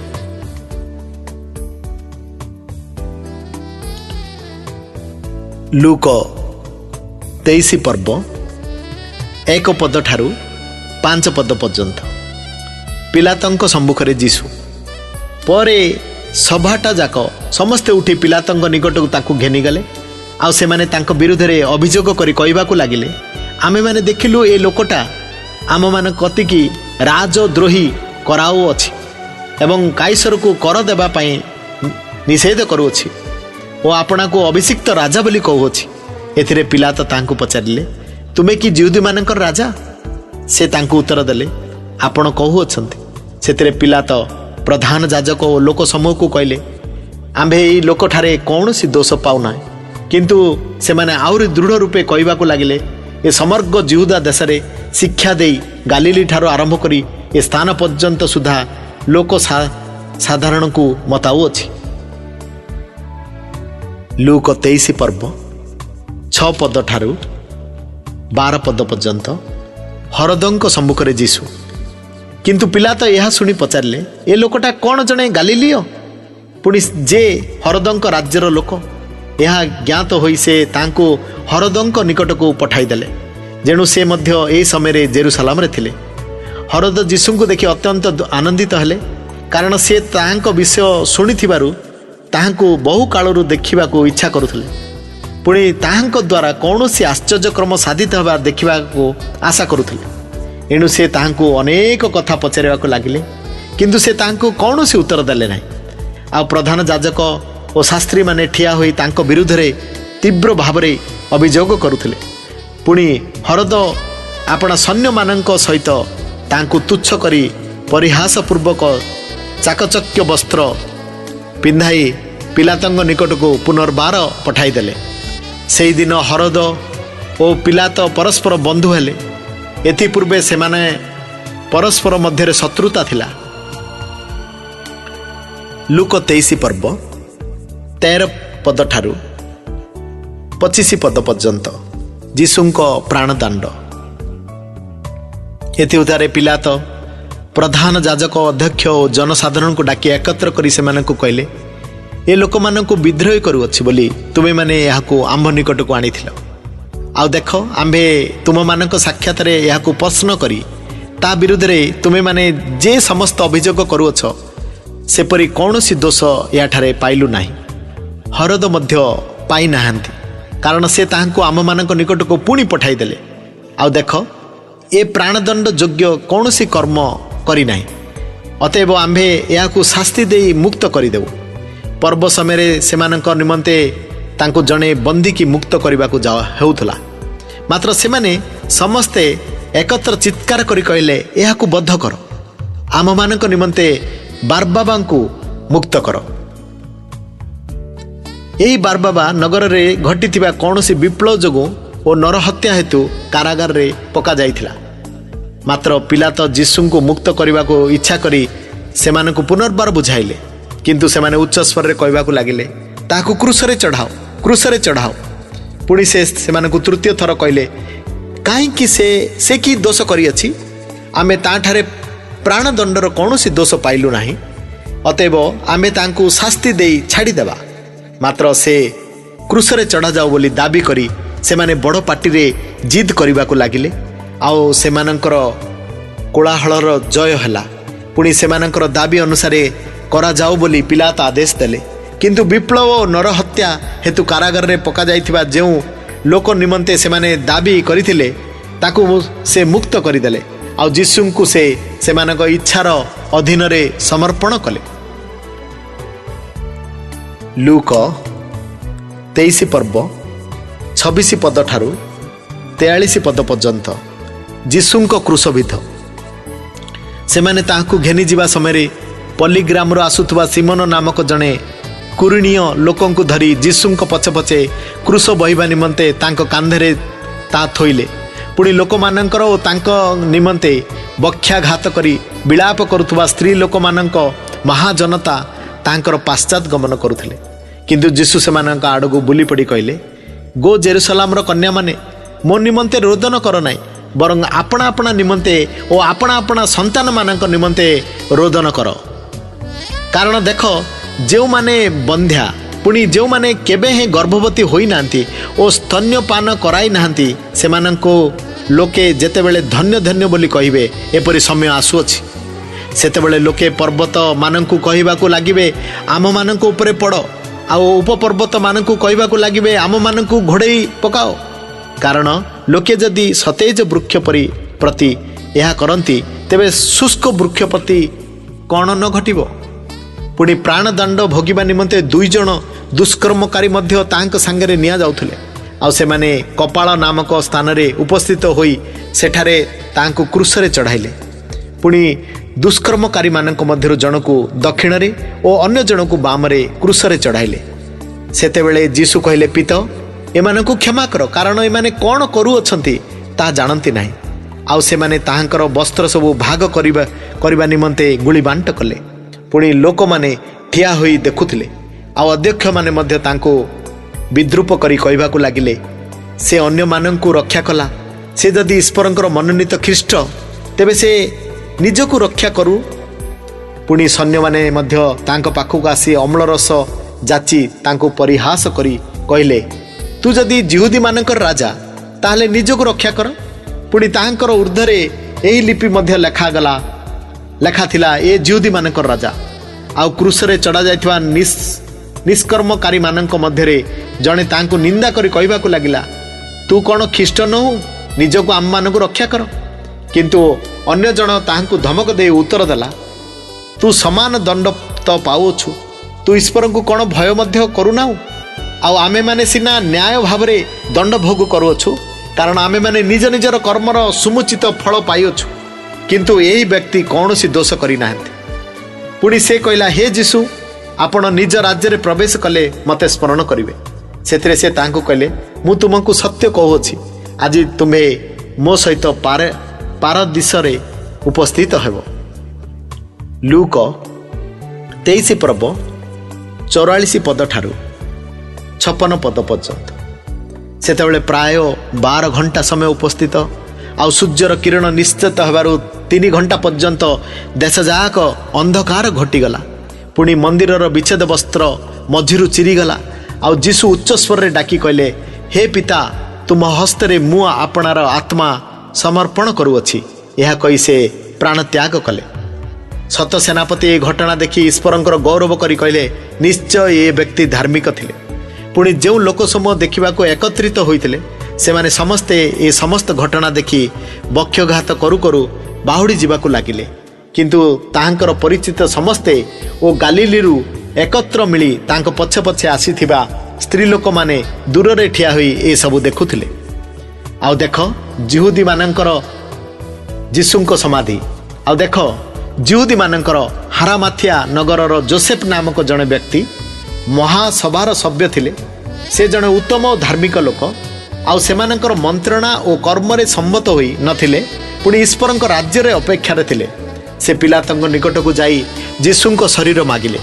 ପୁଣି ତାହା ଓହ୍ଲାଇ ଆଣି ସ୍ୱଚ୍ଛ ବସ୍ତ୍ରରେ ଗୁଡ଼ାଇ ଦେଇ, ଯହିଁରେ କେହି କେବେ ରଖାଯାଇନଥିଲା, ପାହାଡ଼ରେ ଖୋଳା ହୋଇଥିବା ଏପରି ଗୋଟିଏ ସମାଧିରେ ତାଙ୍କୁ ଥୋଇଲେ। ସେହିଦିନ ଆୟୋଜନ ଦିନ ଥିଲା, ପୁଣି ବିଶ୍ରାମ ବାର ନିକଟ ହୋଇ ଆସୁଥିଲା। ଆଉ ଗାଲିଲିରୁ ତାହାଙ୍କର ସହିତ ଆସୁଥିବା ସ୍ତ୍ରୀ ଲୋକମାନେ ପଛେ ପଛେ ଯାଇ ସମାଧିକି ଓ ତାହାଙ୍କ ଶରୀର କିପରି ରଖାଗଲା ତାହା ଦେଖିଲେ। ପୁଣି ସେମାନେ ବାହୁଡ଼ି ଯାଇ ସୁଗନ୍ଧି ଦ୍ରବ୍ୟ ଓ ତୈଳ ପ୍ରସ୍ତୁତ କଲେ। ଯୀଶୁଙ୍କ ପୁନରୁତ୍ଥାନ। ଲୁକ 24 ପର୍ବ 1 ପଦ ଠାରୁ 12 ପଦ ପର୍ଯ୍ୟନ୍ତ। ଆଉ ବିଶ୍ରାମ ବାରରେ ସେମାନେ ବିଧି ଅନୁସାରେ ବିଶ୍ରାମ କଲେ। କିନ୍ତୁ ସପ୍ତାହର ପ୍ରଥମ ଦିନ ଅତି ପ୍ରତ୍ୟୁଷରେ ସେମାନେ ସେମାନଙ୍କର ପ୍ରସ୍ତୁତ ସୁଗନ୍ଧି ଦ୍ରବ୍ୟ ଘେନି ସମାଧି ନିକଟକୁ ଗଲେ। ପୁଣି ସେମାନେ ସମାଧିରୁ ପଥରଟା ଗୋଡ଼ାଇ ଦିଆଯାଇଥିବା ଦେଖିଲେ, କିନ୍ତୁ ଭିତରକୁ ଯାଇ ପ୍ରଭୁ ଯୀଶୁଙ୍କ ଶରୀର ପାଇଲେ ନାହିଁ। ଆଉ ସେମାନେ ସେ ସମ୍ବନ୍ଧରେ ହତବୁଦ୍ଧି ହେଉଅଛନ୍ତି। ଏପରି ସମୟରେ ଦେଖ, ଉଜ୍ଜଳ ବସ୍ତ୍ର ପରିହିତ 2 ଜଣ ବ୍ୟକ୍ତି ସେମାନଙ୍କ ନିକଟରେ ଉପସ୍ଥିତ ହେଲେ। ସେମାନେ ସେମାନଙ୍କ ଭୀତ ହୋଇ ଅଧାମୁଖ ହୁଅନ୍ତେ ସେମାନେ ସେମାନଙ୍କୁ କହିଲେ, ମୃତମାନଙ୍କ ମଧ୍ୟରେ ତୁମେମାନେ କାହିଁକି ଜୀବିତମାନଙ୍କର ଅନ୍ୱେଷଣ କରୁଅଛ? ସେ ଏଠାରେ ନାହାନ୍ତି, ମାତ୍ର ଉଠି ଅଛନ୍ତି। ମନୁଷ୍ୟ ପୁତ୍ରଙ୍କୁ ଯେ ଅବଶ୍ୟ ପାପୀମାନଙ୍କ ହସ୍ତରେ ସମର୍ପିତ ହୋଇ କ୍ରୁଶରେ ହତ ହେବାକୁ ଓ ତୃତୀୟ ଦିବସରେ ପୁନରୁତ୍ଥାନ କରିବାକୁ ହେବ। ଏହି ଯେଉଁ ବାକ୍ୟ ସେ ଗାଲିଲିରେ ଥିବା ସମୟରେ ତୁମମାନଙ୍କ ମଧ୍ୟରେ କହିଥିଲେ, ତାହା ସ୍ମରଣ କର। ସେଥିରେ ସେମାନେ ତାଙ୍କର ବାକ୍ୟ ସ୍ମରଣ କଲେ। ପୁଣି ସମାଧିରୁ ବାହୁଡ଼ି ଯାଇ ଏକାଦଶ ଓ ଅନ୍ୟ ସମସ୍ତଙ୍କ ଏହିସବୁ ସମ୍ବାଦ ଦେଲେ। ଏମାନେ ମଗ୍ଦଲେନ ମରିୟମ, ଯୋହନା, ଜାକୁବର ମାତା ମରିୟମ ଓ ଏମାନଙ୍କ ସଙ୍ଗରେ ଥିବା ଅନ୍ୟ ସ୍ତ୍ରୀ ଲୋକମାନେ ଏମାନେ ପ୍ରେରିତମାନଙ୍କୁ ଏସବୁ ବିଷୟ ଜଣାଇଲେ। ମାତ୍ର ଏ ସମସ୍ତ କଥା ସେମାନଙ୍କ ନିକଟରେ ପ୍ରଳାପ ପରି ଲାଗିଲା, ଆଉ ସେମାନେ ସେମାନଙ୍କୁ ଅବିଶ୍ୱାସ କଲେ। କିନ୍ତୁ ପିତର ଉଠି ସମାଧି ନିକଟରେ ଦୌଡ଼ିଗଲେ। ପୁଣି ନଈ ପଡ଼ି ଚାହିଁ କେବଳ ସୂକ୍ଷ୍ମ ବସ୍ତ୍ର ସବୁ ଦେଖିଲେ। ଆଉ ସେ ସେଇ ଘଟଣା ବିଷୟରେ ଚମତ୍କୃତ ହୋଇ ଆପଣା ଘରକୁ ଚାଲିଗଲେ। ଲୁକ 24 ପର୍ବ 13 ପଦ ଠାରୁ 35 ପଦ ପର୍ଯ୍ୟନ୍ତ। ଇମାୟୁ ପଥରେ। ଆଉ ଦେଖ, ସେହିଦିନ ସେମାନଙ୍କ ମଧ୍ୟରୁ 2 ଜଣ ଜେରୁସାଲାମକୁ ପ୍ରାୟ 4 କୋଶ ଦୂରବର୍ତ୍ତୀ ଇମାୟୁ ଗ୍ରାମକୁ ଯାଉଥିଲେ ଓ ଏହି ସମସ୍ତ ଘଟଣା ବିଷୟରେ ପରସ୍ପର କଥାବାର୍ତ୍ତା କରୁଥିଲେ। सेमाने कथबार्ता और वादन वादन करुवा समय यीशु आपे सेमानक निकट को आसी सेमान संगे गमन करने को लगिले। किंतु सेमानकर चक्षु एपरी रुद्ध होइतिला जे सेमाने तांको चिन्हि पारिले नाही। से सेमानकु पचारले, तुमे माने चालू चालू जो समस्त विषय परस्पर कथबार्ता करुछ से सब कौन? सेतिरे सेमाने विषण्ण मुखरे ठिया होई रहिले। आउ सेमानक मध्यरु कैफा नामक जणे तांको उत्तर देले, जेरुसलमस्थ प्रवासी मानक मध्यरु आपण कौन एकाकी से स्थानर एक केतेक दिन घटना जानती नहीं? से सेमानकु पचारले कि प्रकार घटना? सेमाने तांको कहले, नाजरितीय यीशुंको विषय। से ईश्वर और समस्त लोकंको दृष्टि रे कर्मरे और वाक्यरे जने शक्तिशाली भाववादी थिले। आउ आम मानकर प्रधान जाजक और अध्यक्ष माने किपरि तांको प्राणदंड भोगिबाको समर्पण करी तांको क्रूसरे बध कले, ये समस्त विषय। किंतु जे इस्राएल को मुक्त करिवे से जे एई व्यक्ति ताहा आमे माने आशा करिथिलु। मात्र यह छड़ा ये समस्त घटिबार आज की 3 दिन है। आउरी मध्य आम मानक मध्यरु केतेक स्त्री लोक आम मानक अचंबित करि अछंती। से माने प्रत्युषरे समाधि निकट को जाइथिले। आउ तांको शरीर न पाई आसी कहले जे से माने दूत मानकर दर्शन मध्य पाई अछंती ओ सेई दूत माने कहले जे से जीवित अछंती। आउ आम मानकर संगी मानक मध्यरु केई केई समाधि निकट को जाई स्त्री लोक माने जेपरि कहिथिले सेपरि देखिले, किंतु ताहाको देखिले नाही। सेतिरे से मानकु कहले, हे निर्बोध माने ओ भाववादी मानक द्वारा कथित समस्त वाक्य विश्वास करने को शिथिल चित्त माने ए समस्त दुख भोग करी आपना महिमारे प्रवेश करने कौन ख्रीष्टंकर आवश्यक नथिला? पुणी मूसा और समस्त भाववादी ठारू आरंभ करी समस्त धर्मशास्त्र रे आपना संबंधी कथा से मानकु बुझाई देले। आउ से माने जो ग्राम को जाउथले सेतिर निकटवर्ती होते से आहरी आग को जीवार भाव देखाइले। किंतु से माने ताहांको बड़ाई कहले, आम सांगरे आम मानक सांगरे रुहंतु, कारण संध्या होई आसुअछि ओ बेल गलिगलानी। सेतिरे से मानक सहित रहिबा को घर भितर को गले। आउ से मानक सहित भोजन रे बसिला उतारे से रोटी घेनी आशीर्वाद कले। पुणी ताहा भांगी से मानकु देबाकू लागिले। तहिरे से मानकर चक्षु उन्मुक्त हला ओ से माने ताहांकु चिन्हिले। आउ से माननको दृष्टिरू अंतरहित हेले। से माने सेतिरे से माने परस्पर कहले, जेतेबेले पथ मध्यरे ओ आम मानक सांगरे कथबार्ता करुथले ओ आम मानक धर्मशास्त्र बुझाउथले, सेतेबेले कौन आम मानकर हृदय उत्तप्त हेउनथिला? आउ से माने सेही दंडरे उठी जेरुसलाम को बाहुड़ी जाई समवेत होइतिबा एकादश को ओ सेमानक संगी मानकु देखिले। से माने कहिथिले, प्रभु निश्चय उठी अछंती ओ सिमोन को दर्शन दे अछंती। आउ से माने मध्य बाटर समस्त घटना और रुटी भांगिबारे से किपरि सेमानक द्वारा चिन्हा गले से सबु वर्णना करने को लगिले। लूक 24 पर्व 36 पद ठारू 53 पर्यंत शिष्य मानंकु जीशुंक दर्शन। किंतु से माने ए सबु कथा कहउथबा समय रे से आपे सेमानक उपरे उपस्थित हले। मात्र से माने त्रासयुक्त और भीत होई गोटे भूत देखु अछंती बोली मने कले। सेतिरे से सेमानकु कहले, काहेकि उद्विग्न होउछ? पुणी तुम मानक मन रे काहेकि तर्क वितर्क उठुअछि? ये जे स्वयं मु मोर हाथ और पाद देख, मते स्पर्श करी देख, कारण मोहर जेपरी मांस और अस्थि थिबार तुमे माने देखु अछ, भूतर सेहीपरि नुहे। आउ से यह कही सेमानंकु आपना हाथ और पाद देखाइले। तेबे मध्य से माने आनंद हेतु अविश्वास करी चमकृत हेबारु से सेमानंकु पचारले, एठारे तुम मानक पाखरे कौन किछि खाद्य अछि? सेतिरे से माने तांकु खंडे भजा माछ देले। आउ से ता घेनी सेमानक साक्षात रे भोजन कले। पुणी से सेमानकु कहले, मूसांक व्यवस्था एवं भाववादी मानकर ओ गीत संहिता धर्मशास्त्र रे मो विषय जहा जहा लेखा अछि से सबु सफल हेबा आवश्यक। मु तुम मानक सांगरे थिबा समय तुम मानक ए समस्त कथा कहिथिली। सेतेबेले से माने जेपरि धर्मशास्त्र बुझी पारंती सेतिपई से सेमानकर बुद्धि रूप द्वार उन्नक्त कले। आउ से सेमानकु कहले, एई प्रकार लेखा अछि, ଖ୍ରୀଷ୍ଟ ଦୁଃଖ ଭୋଗ କରିବେ ଓ ତୃତୀୟ ଦିନରେ ମୃତମାନଙ୍କ ମଧ୍ୟରୁ ପୁନରୁତ୍ଥାନ କରିବେ। ପୁଣି ଜେରୁସାଲେମରୁ ଆରମ୍ଭ କରି ସମସ୍ତ ଜାତି ନିକଟରେ ତାହାଙ୍କ ନାମରେ ପାପ କ୍ଷମା ନିମନ୍ତେ ମନ ପରିବର୍ତ୍ତନ ପ୍ରସଙ୍ଗ ଘୋଷଣା କରାଯିବ। ତୁମେମାନେ ଏ ସମସ୍ତ ବିଷୟର ସାକ୍ଷୀ ଅଟ। ଆଉ ଦେଖ, ମୋହର ପିତା ଯାହା ପ୍ରତିଜ୍ଞା କରିଅଛନ୍ତି ତାହା ମୁଁ ତୁମମାନଙ୍କ ନିକଟକୁ ପଠାଉଅଛି। କିନ୍ତୁ ଉର୍ଦ୍ଧ୍ୱରୁ ଶକ୍ତି ପ୍ରାପ୍ତ ନ ହେବା ପର୍ଯ୍ୟନ୍ତ ତୁମେମାନେ ଏହି ନଗରରେ ରହିଥାଅ। ଯୀଶୁଙ୍କ ସ୍ୱର୍ଗାରୋହଣ। ତପ୍ତରେ ସେ ସେମାନଙ୍କୁ ବେଥନିଆଙ୍କୁ ଯିବା ବାଟ ପର୍ଯ୍ୟନ୍ତ ଘେନିଗଲେ ଓ ଆପଣ ହାତ ତୋଳି ସେମାନଙ୍କୁ ଆଶୀର୍ବାଦ କଲେ। ପୁଣି ସେମାନଙ୍କୁ ଆଶୀର୍ବାଦ କରୁ କରୁ ସେ ସେମାନଙ୍କ ଠାରୁ ଅନ୍ତର ହୋଇ ସ୍ୱର୍ଗକୁ ନୀତ ହେଲେ।